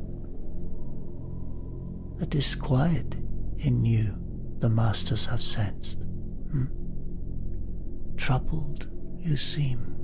You bow your head respectfully, unsure how to respond. Disconcerted whispers sound between the other masters. Into the tense silence, your own master speaks. Please, tell us truthfully what burdens your thoughts, my Padawan. We only wish to help guide you. What troubles you so? You raise your eyes cautiously. How can you express the doubts that plague you without revealing the dangerously un-Jedi-like thoughts that spawn them? But these are the High Council Masters. You cannot lie to them. Forgive me, Masters, you say slowly. But I confess I have begun to question whether the Jedi Code provides the only valid path. Emotions and passion can be powerful tools, yet we are taught to deny them. I only wish to understand why the Jedi way must be so absolute. A ripple of alarm passes through the chamber at your words. Master Yoda's ears lower as he observes you intently. Dangerous thoughts for a Padawan to entertain, he says gravely. Lead to the dark side. Doubt and passion both can. The code, understand, you will with more training. Your own master steps forward, placing a firm hand on your shoulder. Come. Additional meditation will help restore your focus, my Padawan. The masters will continue to guide your training most mindfully.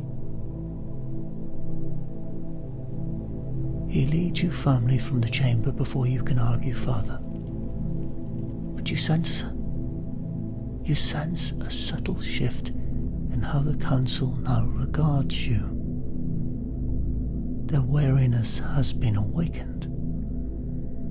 For better or worse, you realize you can never be just another anonymous Padawan to them now. The rest of the day passes tensely. During meditation, your thoughts keep turning back to the council's suspicion and whispers of the dark side. You feel anger and defiance simmering beneath your outwardly serene facade. How dare they judge you for daring to question? These rebellious emotions boil over later during a fierce sparring match with another apprentice.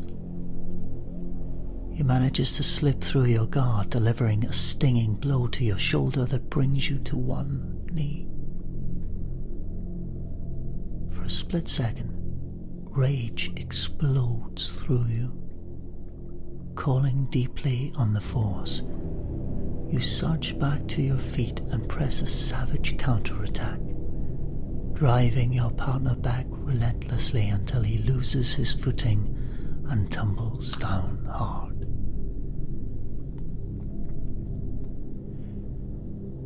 You stand over him, chest heavying, and training saber still gripped tightly in your fist. A part of you savors the small but absolute victory. Around you, the training yard has gone silent. You feel dozens of eyes turn your way, full of unease at the unchecked fury you briefly unleashed. With great effort, you calm your breath and extend a hand to help your opponent up. But the shared looks of the masters warn they have noticed that moment of slipped control. That night, you find sleep elusive. You toss relentlessly on your narrow cot, struggling in vain to empty your mind as you've been taught. But the events of the day keep replaying in your head. Is it so wrong to feel anger in battle for a moment? You still helped your defeated opponent upward after all. You've done nothing truly irresponsible yet. There is time to master these emotions and find the right balance between passion and peace. Gradually, you become aware of subtle whispers echoing through your turbulent thoughts. The voices have no clear origin or bodies, yet they address you as if they were present in the very room. Startled but intrigued, you sit up in your cot and listen more closely. You need not bow to their outdated orthodoxy, one voice murmurs. You strain your senses, focusing intently on each hushed word. Trust your feelings, not their fraying code, hisses another voice. Passion can be power, young one. Comes a deeper hush. You hesitate, unnerved by the strange wisdom echoing directly within your mind. Who are you? You demand in a whisper. Why do you speak to me? The voices give no direct answer, but you understand with cold certainty. These are the voices of long-past Sith, remnants of their teaching seeping from hidden corners of the temple where Sith artifacts were locked away. Their words poison the very air. You should flee this room. Report the dark side whispers to the council at once. But you remain frozen, some part of you hungering for answers only they seem to offer. The Jedi Masters fear your power. They wish to limit you, hisses one voice. You wet your dry lips. But passion and emotion are the way of the dark side, or so we are taught. Lies. Several voices chorus at once, making you wince. The Force is beyond light or dark. You have felt it. A greater power waiting within you. Do not deny yourself for the Jedi's sake. Their arguments take root in your conflicted mind. Perhaps these disembodied Sith are right after all. Passion can fuel strength, just as peace makes one's wise. Two halves of a greater truth. But no. With great effort you force their oily whispers from your mind, rejecting their poisoned words. However valid their teachings may once have been, you know nothing good can come of heeding voices that clearly seek only to corrupt you. You must go to the council at dawn and inform them of this threat within their own temple walls. The voices hiss and cry out as you force them into silence through sheer willpower. Tomorrow you will be free from their influence. Your faith in the way of the light remains absolute. No matter how persuasive the dark side's empty promises may be. For now, finding your calm center once more, you sink back onto your cot and focus only on each breath until you drift off into untroubled sleep. But the next day, you find you cannot bring yourself to tell the council about the disembodied voices that haunt your chamber. Admitting you listen to Sith whispers, however briefly, will only deepen their mistrust in you. No, better to keep this incident to yourself. You will simply be more vigilant in guarding yourself against the dark side's lures. In subtle ways over the following weeks, you sense the council's wariness of you growing. Conversations hush abruptly when you enter chambers. The practice of unarmed forms or cooperative exercises are suggested rather than combat drills when you are paired with another apprentice. When you try to check out holocrons containing teachings of ancient Sith or Dark Jedi from the archives, you are gently but firmly redirected to more orthodox Jedi texts. Their thinly veiled distrust angers you, but you swallow it down beneath a veneer of humble cooperation. After all, you have not actually strayed from the proper path, though doubtless they watch closely for any misstep. You tell yourself patience and adherence to the code will win back their faith soon enough, and yet a contrary voice seems to whisper within that perhaps you will never fully prove yourself to these rigid masters. This uneasy tension persists for many months as your training progresses. Outwardly, you are a model student, hardworking, respectful, and eager to continue learning the Jedi way. Inwardly, you must constantly battle back flickers of pride, anger, and resentment that feel increasingly natural to you. But you will become a Jedi Knight soon. You are certain of it. The trials of knighthood are nearly within your grasp. The time finally arrives when one morning you are unexpectedly summoned to the council chamber. You enter to find the entire council present, Masters Yoda and your own master at the center. After solemnly motioning you forward into the center of the ring of seats, your master speaks. Nearly complete your trials are, young one. Only the trial of the spirit remains. The deepest test of a Jedi's connection to the Force, beyond the physical. But ready for this final step towards knighthood, the council judges you to be. Your heart leaps at his words.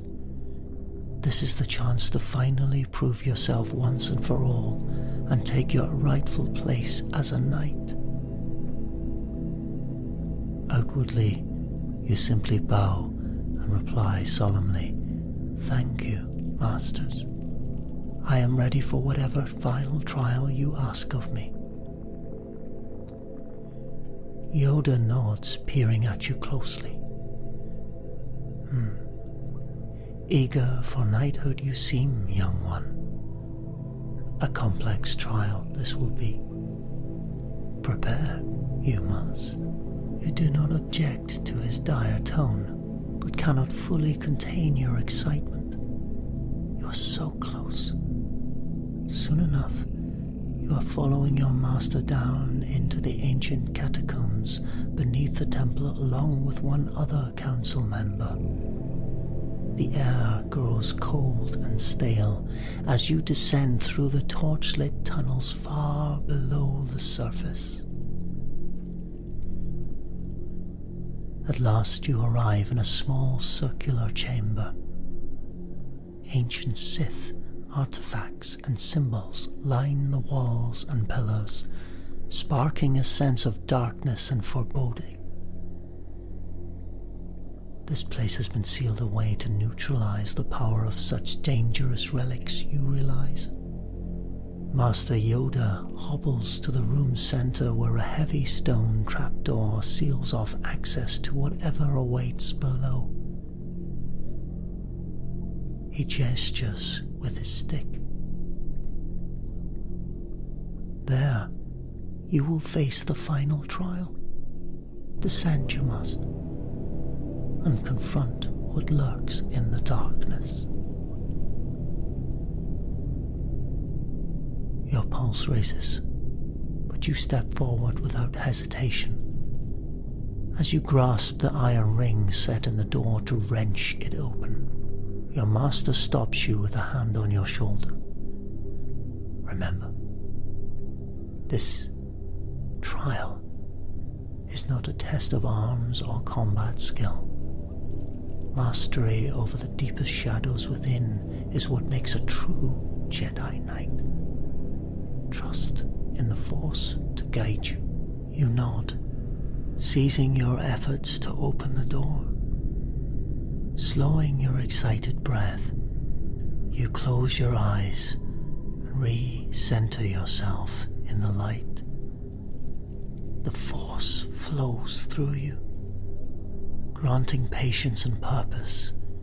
When you feel properly grounded, you look to Yoda and bow your readiness. He closes his eyes solemnly. Then go. The Force be with you. Taking a deep breath, you heave open the trapdoor. A waft of cold, stale air rises from the opening as you peer down into absolute darkness. You clip your lightsaber securely to your belt, gather your courage, and descend slowly into the void. The ancient stone steps are uneven and slippery beneath your boots. You keep one hand against the rough wall to guide yourself downward with slow, measured steps. The feeble light from your open door above is soon lost as you leave the torch-lit chamber behind. Your world now becomes nothing but impenetrable shadows, but you channel the Force inwards like a beacon, keeping your mind calm and focus steady. The temperature drops sharply as you continue descending. Each breath emerges as ghostly puff before your face. Just as you are about to risk summoning a palmful of light, your boot finally touches level floor instead of another step. You have reached the bottom of the hidden tunnel. Straightening, you extend your senses, probing cautiously out through the Force into the darkness shrouding you. Eerie silence answers. The air down here feels dead and still, almost too thick to breathe. You fight back a shiver of foreboding. The darkness seems watchful, expectant. Some trial awaits you here indeed. Gathering your courage, you ignite your lightsaber. The glowing blue blade provides welcome illumination, but only just barely pieces the vast subterranean gloom before you. Weapon clenched tight in your fist, you move forward one slow step at a time. Your footsteps crunch softly on the sandy floor. Gradually your vision adjusts to discerning vague shapes in the deeper darkness. Ancient crumbled pillars, still stone sarcophagi atop rotting plinths, and the strangest of all, fonts of some liquid placed at intervals along the shadows. This place is clearly an untouched ancient crypt sealed away millennia ago, until the Jedi Order discovered it, buried far beneath a temple. You have arrived expecting a trial by combat with some creature long imprisoned down here. But nothing stirs as you creep cautiously forward. Only ominous silence prevails, the crypt filled with the echoed memories of the dead. Perhaps this trial will prove to be one of courage in the face of the unknown. If so, you are determined to prove your readiness by bravely mastering this darkness. But as you continue along the sandy path between ominous tombs and sarcophagi, a new sound arises. A chorus of eerie whispers that seem to emanate from everywhere and nowhere all at once. Cold unease trickles down your spine. These are not the whispers of any language, ancient or modern. More like the murmurs of lost souls denied true rest, even in death. You strain your senses, but your eyes piece no further through the gloom. The whispers rise, echoes oddly between the crypt walls, then fades again. Their unnatural voices set your teeth on edge, but you force yourself to continue onward. Strange faded carvings and glyphs adorn the next row of tombs as you pass. You trail your fingers over their time-worn edges, struggling to decipher their meaning. Just then, a new sound arises that turns your blood to ice. A sinister, disembodied chuckle coming from close behind you. You whirl, lightsaber blazing, but only empty darkness fills your vision. Breath tight in your chest, you extend your senses to their limit but feel no presence in the force to betray the source of that sound. Gripping your weapon tighter, you press down on the path between forgotten tombs. Again comes that ominous laugh. Closer now, as if someone unseen tracks your steps. Who's there? You demand, struggling to keep the fear from your voice. Show yourself. No answer comes but for another chuckle, echoed eerily at the back.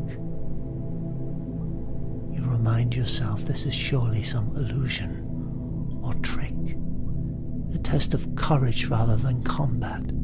Taking deep breaths, you force yourself to keep putting one foot before the other down the shadowy path, pushing ahead through the whispered voices and lurking presences just outside the fragile circle of blue light surrounding you.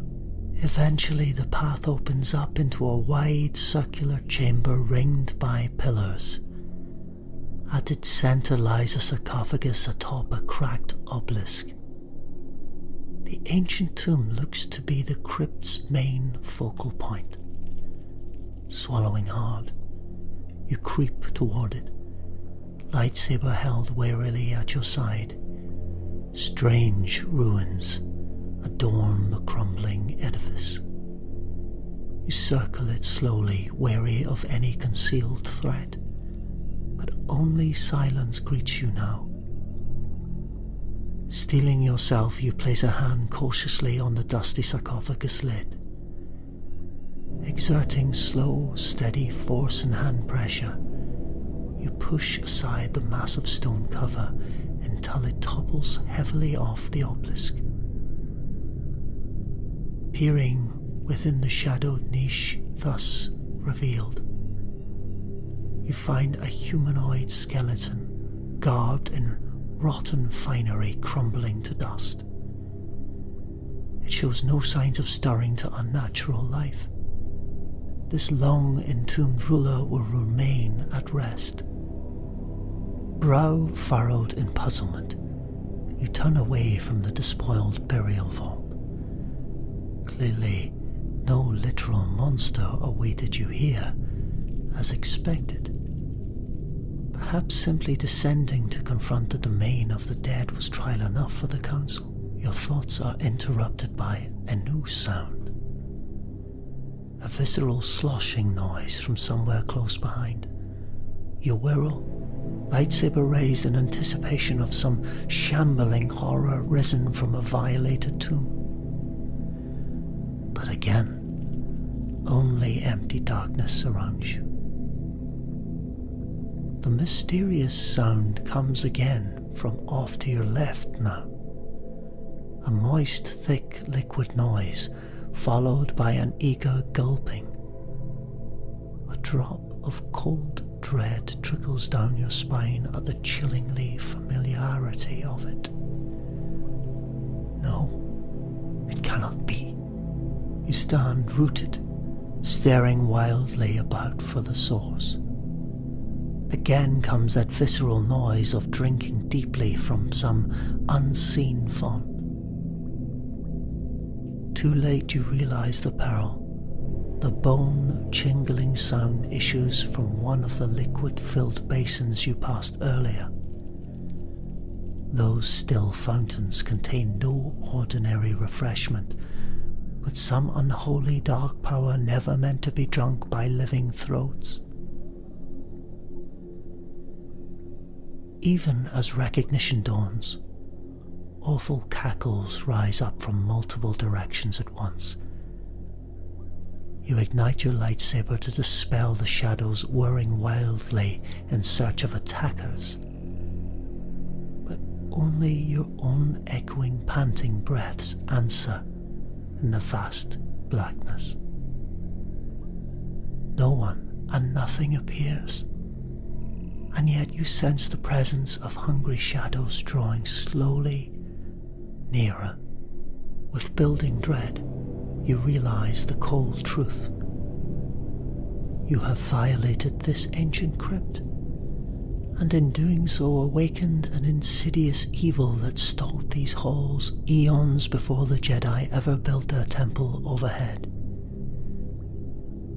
By your intrusion, you have stirred to flickering unlife the very spirits of the entombed Sith Lords themselves. And having stirred them, you ignited their thirst anew. Their thirst for living force energy. Even as this chilling revelation strikes you, the disembodied cackles surrounding you shift abruptly to savage, inhumane snarls. The brooding silence shatters into a cacophony of shrieks, howls, and screams from every direction at once. The sound is deafening, felt deep in your bones. Otherworldly shapes flicker at the corner of your vision, circling hungrily. You stand frozen in primal terror as the maelstrom rages around you. Never has your skill with a lightsaber or command of the Force felt so meaningless. These are not monsters of matter and flesh, but rather apparitions born of unbridled fury unleashed from millennia of imprisonment. Even your fearless master would be paralyzed in the face of such unrestrained dark side wrath. As one, the shrieking horde converges upon you, their hurricane fury blotting out all sight and sound. Icy talons rake your essence as the spirits vie to feast first on your living force. Sheer agony shrieks through every fibre of your being as vampiric entities rip and tear mercilessly. You are helpless, weightless, unmade. With a final defiant spark of will, you grasp for your last lifeline, the light side of the Force. Calling on it as never before, you drive back the gnashing spirits with a blast of pure light from within. The touch of grace and life repels them. The grasp recoils in pain from your luminous aura. Howling curses, the hosts fall back into their hungry dark. Your essence crashes back into your body, leaving you grasping on hands and knees, shuddering uncontrollably. Never have you been so close to absolute dissolution of self. You cling desperately to the roots of light still holding you there. But even as you quaver in the aftermath, you sense the barest flicker of disappointment within. For just a heartbeat, that unlimited power could have been yours to drink deeply of. Shuddering, you slam a metal door on the dark thought. This place has done its work on you, but you must rise above its influence. Weakly, you gain your feet and stumble back down the lightless path between cursed tombs to the exit waiting above. The ravenous whispers hound your steps, but dare not draw nearer to the aura of light again. At last you drag yourself up the final worn steps and push open the trapdoor. Gentle torchlight washes over you, sublime after so long below. Your master and Yoda stand exactly as you left them, unmoving guardians. Concern flickers in your master's eyes as you stagger gratefully back into the chamber. What did you face down there? He asks intently. You emerge gravely shaken, my Padawan. You open your mouth but hesitate, momentarily unsure how to even describe the horrors. In the end, you simply state hoarsely, I looked into the void between life and death, but the light guided me back. Yoda peers at you closely, as if glimpsing the wounds not visible to flesh eyes. Finally he nods. Then your trial is complete. A Jedi Knight now, you are. But watch, you still must, for incomplete training leaves lingering darkness. Guard against pride and fear you must, as all masters do, lest from the light your steps should stray. You kneel respectfully, steadying yourself against lingering tremors of cold dread. Thank you, masters. I swear to uphold the Jedi Code with diligence. Your master smiles, offering a hand to help you rise. Then come. A knight must forge their own weapon, The materials await you in the crystal caves. There, you will meditate on your path forward. Together you make your way up through the catacombs into the warmer air once again. The cold of that place remains coiled inside you, a secret memory of unbound power never fully forgotten. The light side must be your guide from here onward, you remind yourself firmly. And yet, a new thought rises unbidden. Why must the two halves forever war? In the depths, you tap both light and the dark, as needed to survive. With balance and wisdom, perhaps the two could even work in harmony. But you swiftly silence the dangerous reflection. From now on you must focus only on the Jedi way, as taught since your youth. The Council will be watching closely. Patience and trust in traditional teachings are your path ahead. For now, you release the troubling encounter from your thoughts and turn your focus to finding the right kyber crystal deep within glittering caves. Soon, you will hold a knight's weapon. A new phase of your journey lies ahead, wherever the Force may lead. You make your way through the torchlit tunnels with your master, descending into the ancient crystal caves buried beneath the Jedi temple. The air grows warmer and takes on a glittering quality as you go deeper. Soon, the cramped tunnel opens up into a soaring cavern studded with kyber crystals of every size and hue. Their facets shine like stars in the darkness. Your master guides you to a small meditation chamber carved into the cave wall. Sit, center yourself, and let the Force guide your hand to the crystal meant for you. With that cryptic instruction, he withdraws, leaving you alone surrounded by the thrumming song of the kybers. Settling onto a flat stone bench, you regulate your breathing and open your mind, allowing the living Force to flow through you. The susurrus of the crystals swell until it fills your awareness completely. You sit in stillness, one with the luminous gem's harmonic resonance.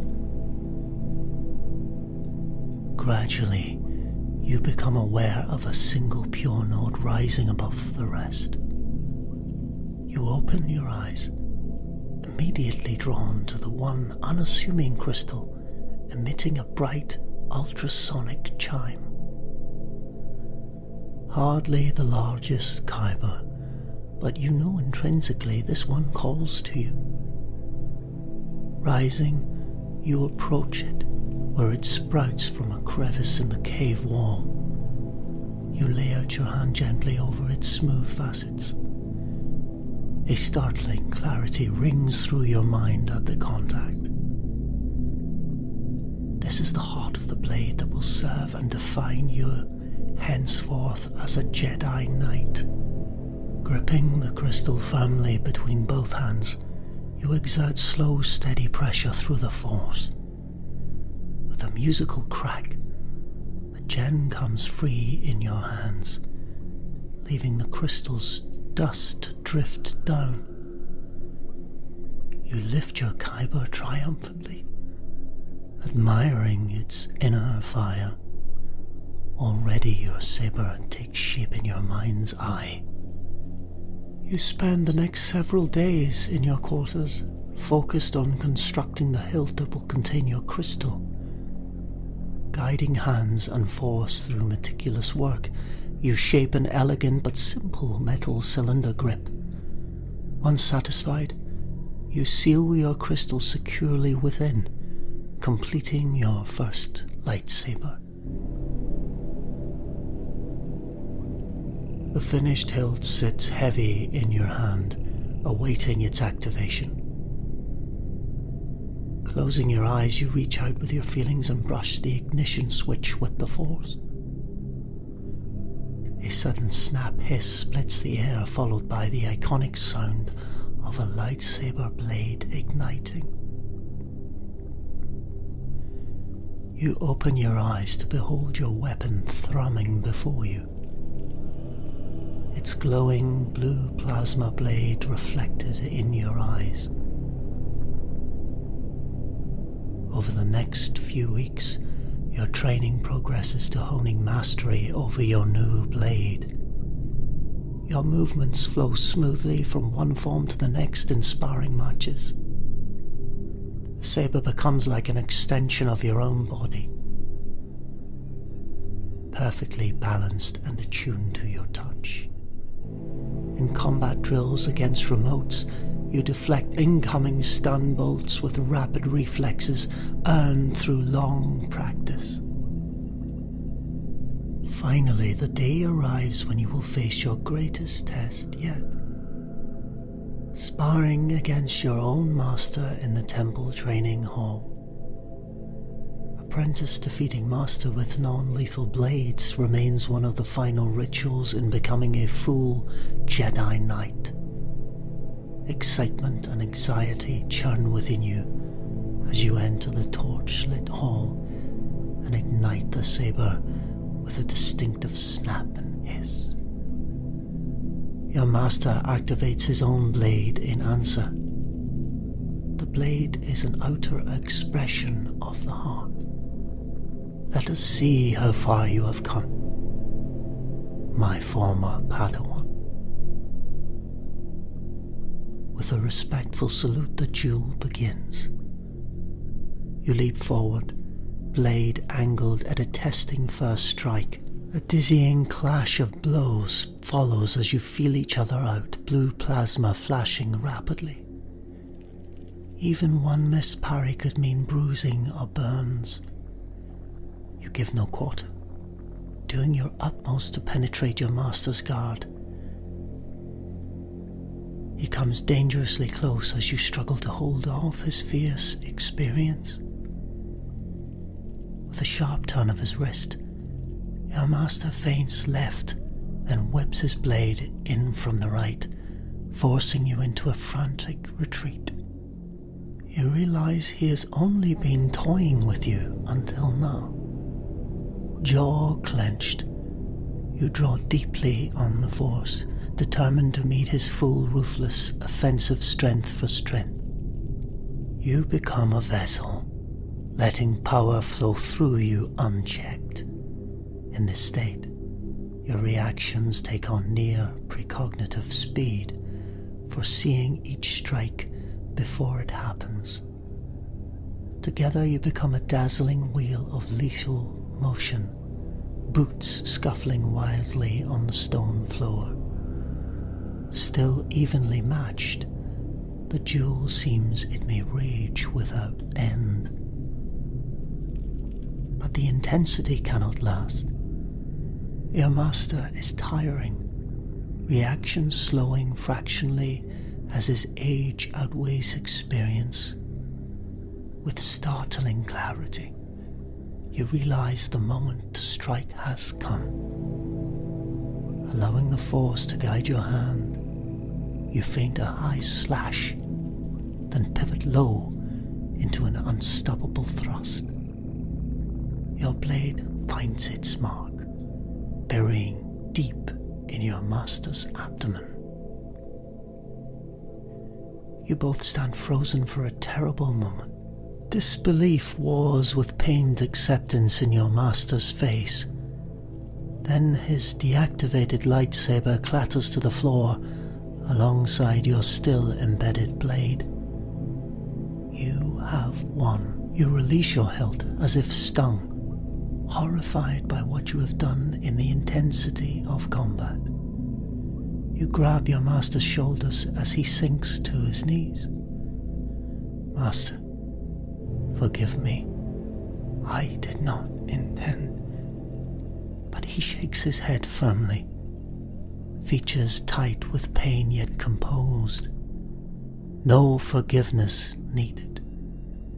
You did only what was required for victory. Such is the way of battle. He winces, hand pressed to the grievous wound. Help me to the healing ward. Then go inform the council. Your training is complete. You are a Jedi Knight. Relief and joy mingle with sadness in you as you support him out of the hall. Never would you intentionally have harmed your master in cold blood. But he is right. You dueled as equals, and the victor is decided. By custom and right, you take your place now as knight within the Order. Days later, fully recovered from his injury, your master stands once more beside you within the High Council chamber. Confer upon you now the rank of Jedi Knight. The Council does. Master Yoda intones solemnly. But remain mindful always of the dangers pride and power present to one strong in the Force. Valuable guidance your master still provides, though you walk your own path now. You bow your head respectfully. Thank you, masters. I vow to uphold the code and ideals of the Order. With the ceremony complete, your master embraces you proudly. You are free to go now, Knight. Trust in the Force's guidance. It has served you this far. Taking your leave, you stride from the chamber with head high. No longer merely another apprentice, you have earned your place. A true Jedi Knight at last. New worlds of possibility seem open before you. In the weeks that follow, you must adjust to the new freedoms and responsibilities of knighthood. No longer tied to a master's side, you undertake solo missions for the Republic, rooting out crime syndicates, mediating trade disputes, protecting civilians in war-torn systems. And like all Jedi, you stand as guardian of justice in the galaxy. Between assignments, you return to the temple where your presence now commands newfound respect in the halls. Between assignments, you return to the temple where your presence now commands newfound respect in the halls. Padawans gaze at you with admiration. Rumors of your uncompromising dueling victory have spread. Some Jedi maintain cool reserve, as if uncertain what to make of your potential. But you pay them little mind. When not on missions, you dedicate time to academic research in the archives. Something continues to draw you to seek out forgotten Sith teachings and rituals, though you tell yourself your interest is merely scholarly. Tactics used against the enemy must be understood, after all. You have your own temple quarters now with more privacy to meditate and reflect. Kneeling on the floor one night, surrounded by open Sith texts, an astonishing thought strikes you suddenly. The Jedi and Sith orders need not exist in endless opposition as commonly believed. Truly, there are two sides to the Force, light and dark. But what if the discord lies not in the Force itself, but only in the Order's inability to see they each manifest but half of a whole? What if light and dark could be reconciled through balance instead of endless war? Passion tempered by peace strength sustained by grace. You sense this has been the true crux of your inner conflict since youth, an unwillingness to deny any aspect of the Force, no matter how you've tried to purge feelings deemed inappropriate by the orthodox Jedi. In your heart of hearts, you've always known it should not be so. Could any other Jedi understand if you tried to explain this revelation? No. Old habits and fears run too deep in the Order. But perhaps in time the truth may be gently spread by your example, if nothing else. For now you must walk the knife's edge alone, seeking balance between the two sides. The Force is neither light nor dark, but simply the Force. In all its beautiful, terrible totality, you realize this with calm certainty. You close the Sith text, mind ablaze with budding possibilities. The passing years will reveal what shape your newfound understanding may take. For now, you're ready for sleep. The next years are filled with more solo missions to widening corners of the Republic, along with periods of study and reflection back at the temple. You befriend other open-minded knights and pass on gently your unconventional views on embracing emotions without being consumed by them. Some nod thoughtfully at your speeches, others remain unmoved. Yet you persist. Progress is incremental, but you are patient.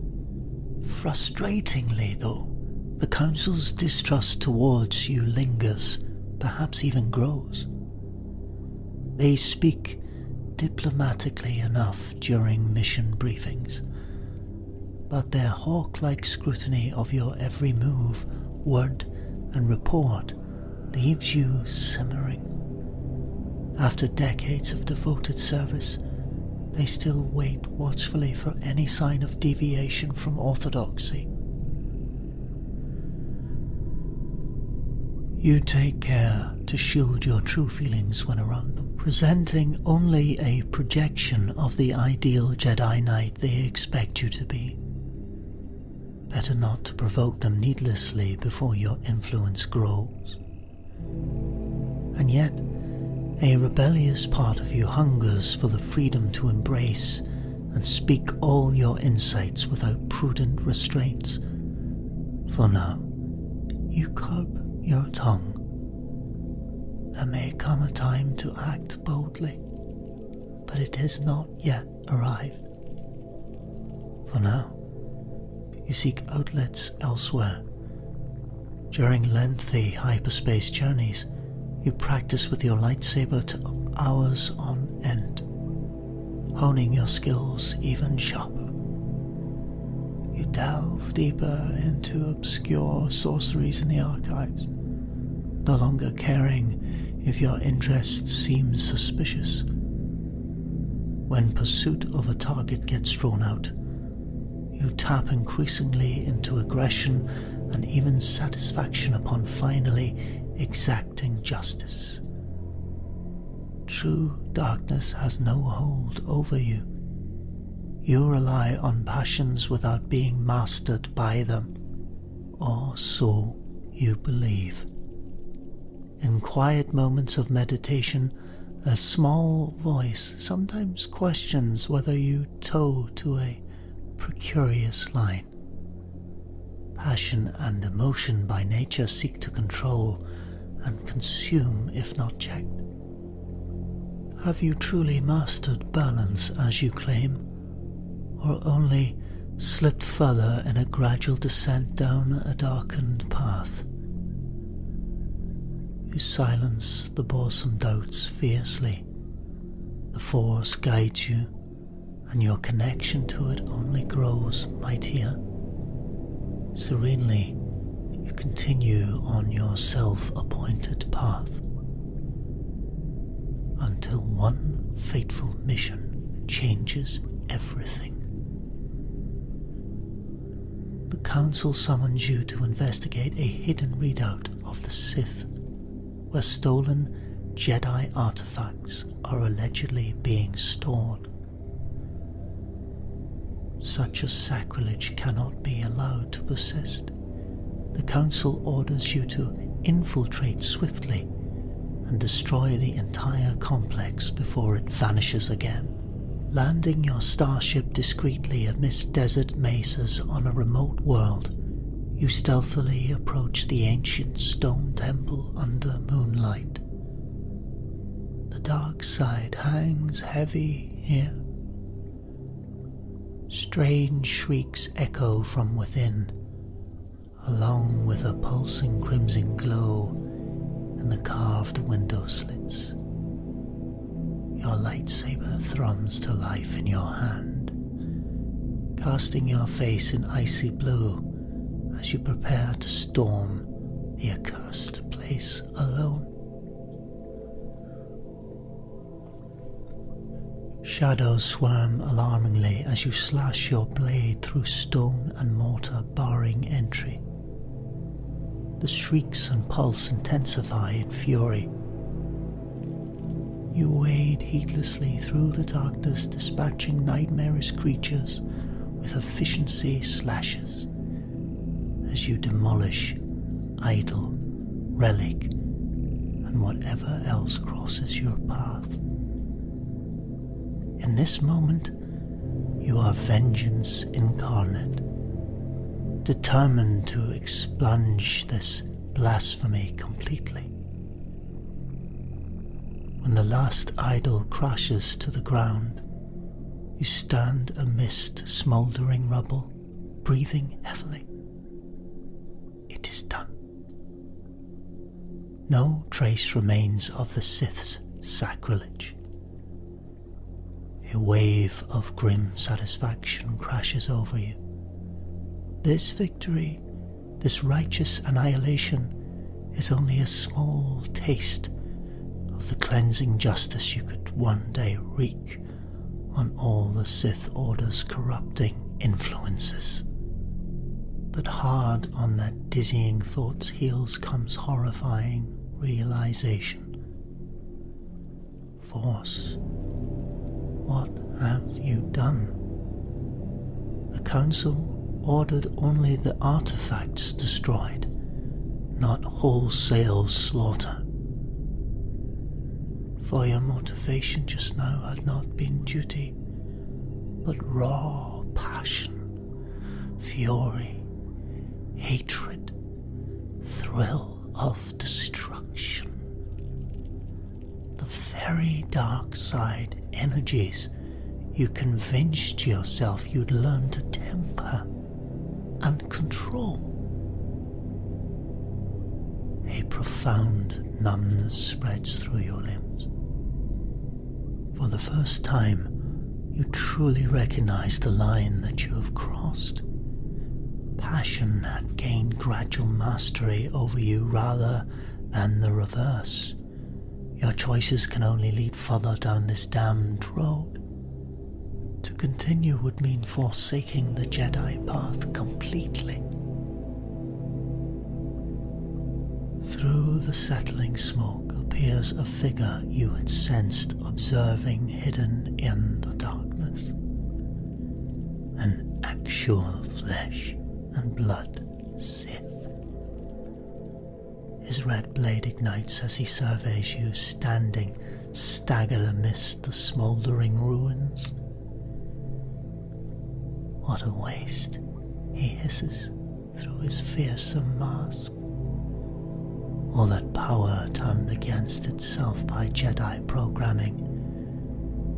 You could be so much more if only you dared. Righteous rage flares in you at his words. In answer, you leap through the swirling ashes and lock blades with your foe.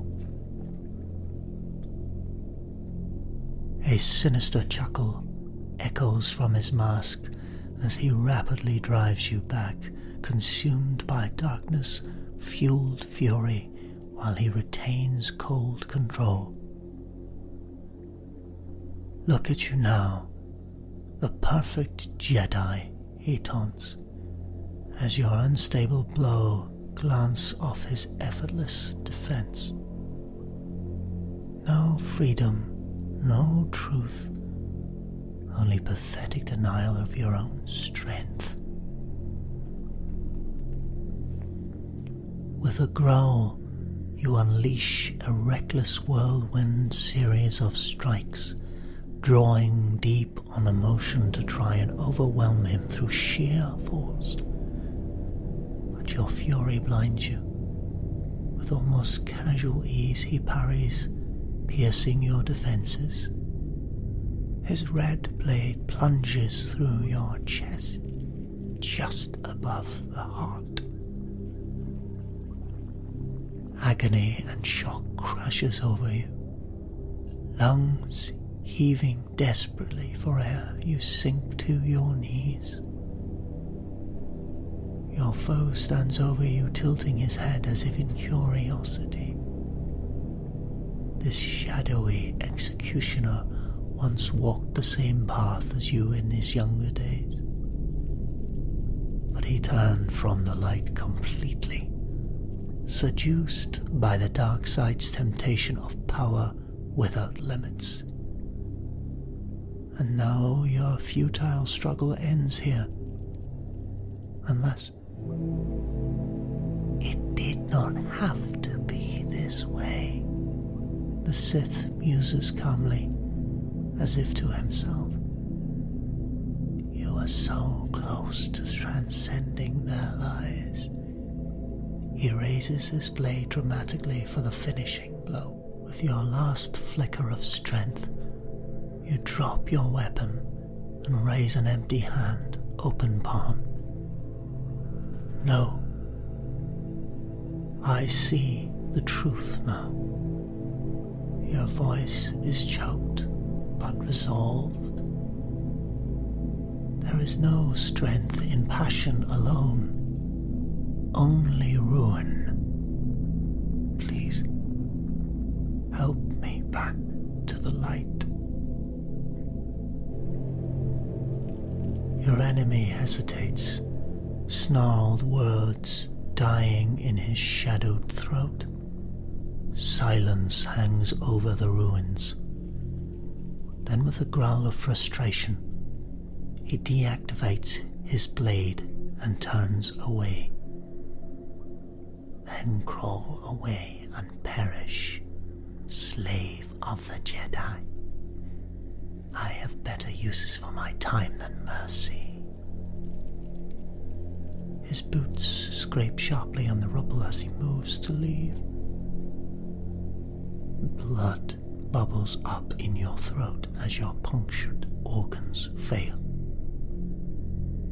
But you just have enough life left to gradually call after his retreating back. There is still hope for you too, my friend. It is never too late. If he makes any response, you do not hear over the roaring in your ears as the world fades.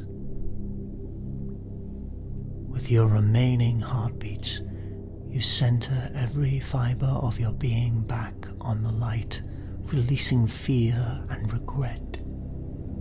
If this is your end, you choose to meet it in peace and hope, not darkness. You surrender yourself to the Force fully and awaken somehow on the temple landing pad, bandaged and agonized but alive. It seems the Sith showed you one last cryptic mercy in dumping your body here instead of leaving you to rot. Now, by the hands of your Jedi King, You have impossibly been pulled back from the brink of death. They come to you, full of urgency and questions about the mission. But you raise a shaking hand. There will be time later for explanations. Help me relearn the light, you rasp simply. And as they surround your bedside, faces softening in compassion, you feel the first true rays of light begin seeping back in after so long lost in shadow. There can be no going back to what you once were. Scars inside and out will remain. The road to recovering wisdom and balance will be long and painful. But you will walk it once again, one difficult step at a time. Your old arrogance has burned away for good in flames that you helped ignite. With quiet humility, you offer yourself up to the Council's guidance. To your mild surprise, they respond not with distrust but understanding and even relief. Support your steps back, we will, young one, Master Yoda assures you, ancient eyes, grave but kind. The greater our gifts, the farther we can fall, but never lost is the light to those who seek it. As your wounds slowly mend under careful Jedi ministrations, you meditate often on the hard lessons circumstances force you to learn. The light cannot flourish untended even in the most noble soul. Its flame must be respected, nurtured, and protected against the winds of dark, which are always ready to extinguish when left unchecked. Passion may have fuel and fire, but only peace grants insight. Through peace comes wisdom and self-control, the safeguards against destruction. Never one can walk the razor's edge between light and dark without eventually losing balance and falling. Your old master's guidance echoes again in your mind. Trust in the Force to guide you. It has served you this far. When you finally take up your lightsaber again for simple practice forms, the familiar weight and hum no longer feels like an outlet for your own power, but just a tool to help protect others when needed. You make a full recovery in time, though the ordeal leaves its mark in unexpected ways. Your connection to the Force emerges changed. Where once you reached eagerly for more power, now you draw only on what you need, channeling the Force more as a gentle stream than raging tempest. Your presence reassures others rather than putting them ill at ease. In you, the Council finally sees balance, and given time they offer you a seat among them. Though initially unsure if you deserve such honor, you accept humbly. From your new position, you provide perspective shaped by difficult experience. When distrustful whispers circulate about dangerous new ideologies spreading through the galaxy, you advocate patience and compassion over reactionary fear. The Republic endures its own trials during this time, but the Order remains a sanctuary of contemplation under your counsel. In later years, as your hair grays and bones grow wearied, you step back from active duties, passing the title of Master to a new generation. You spend your final days in quiet meditation, communing with the living force, now so much closer as your own living days dwindle. When the end draws near, you have no regrets. Despite stumbling badly once on an overgrown side path, you found your way again with help from others. Your steps walk the proper course once more. Giving your life over to contemplation of the light has awarded you a sense of deep, abiding peace. One day in meditation, you sense your time has come at last. Opening your eyes, you gaze one final time at the light streaming through your chamber windows, and with a deep sigh, you allow your eyes to close and consciously release your grip on life and this material realm. A perfect, crystalline silence enfolds your senses as you surrender yourself fully to the Force. Your last distinct sensation is the brush of a feather on your cheek. But there is no sadness in this farewell. Only gratitude for the privilege of getting to exist at all. Your journey hence stretches ahead into luminous mystery, and you welcome it sincerely, as spirit returning to spirit. May the light you helped rekindle go on guiding others after your mortal flame has dissolved.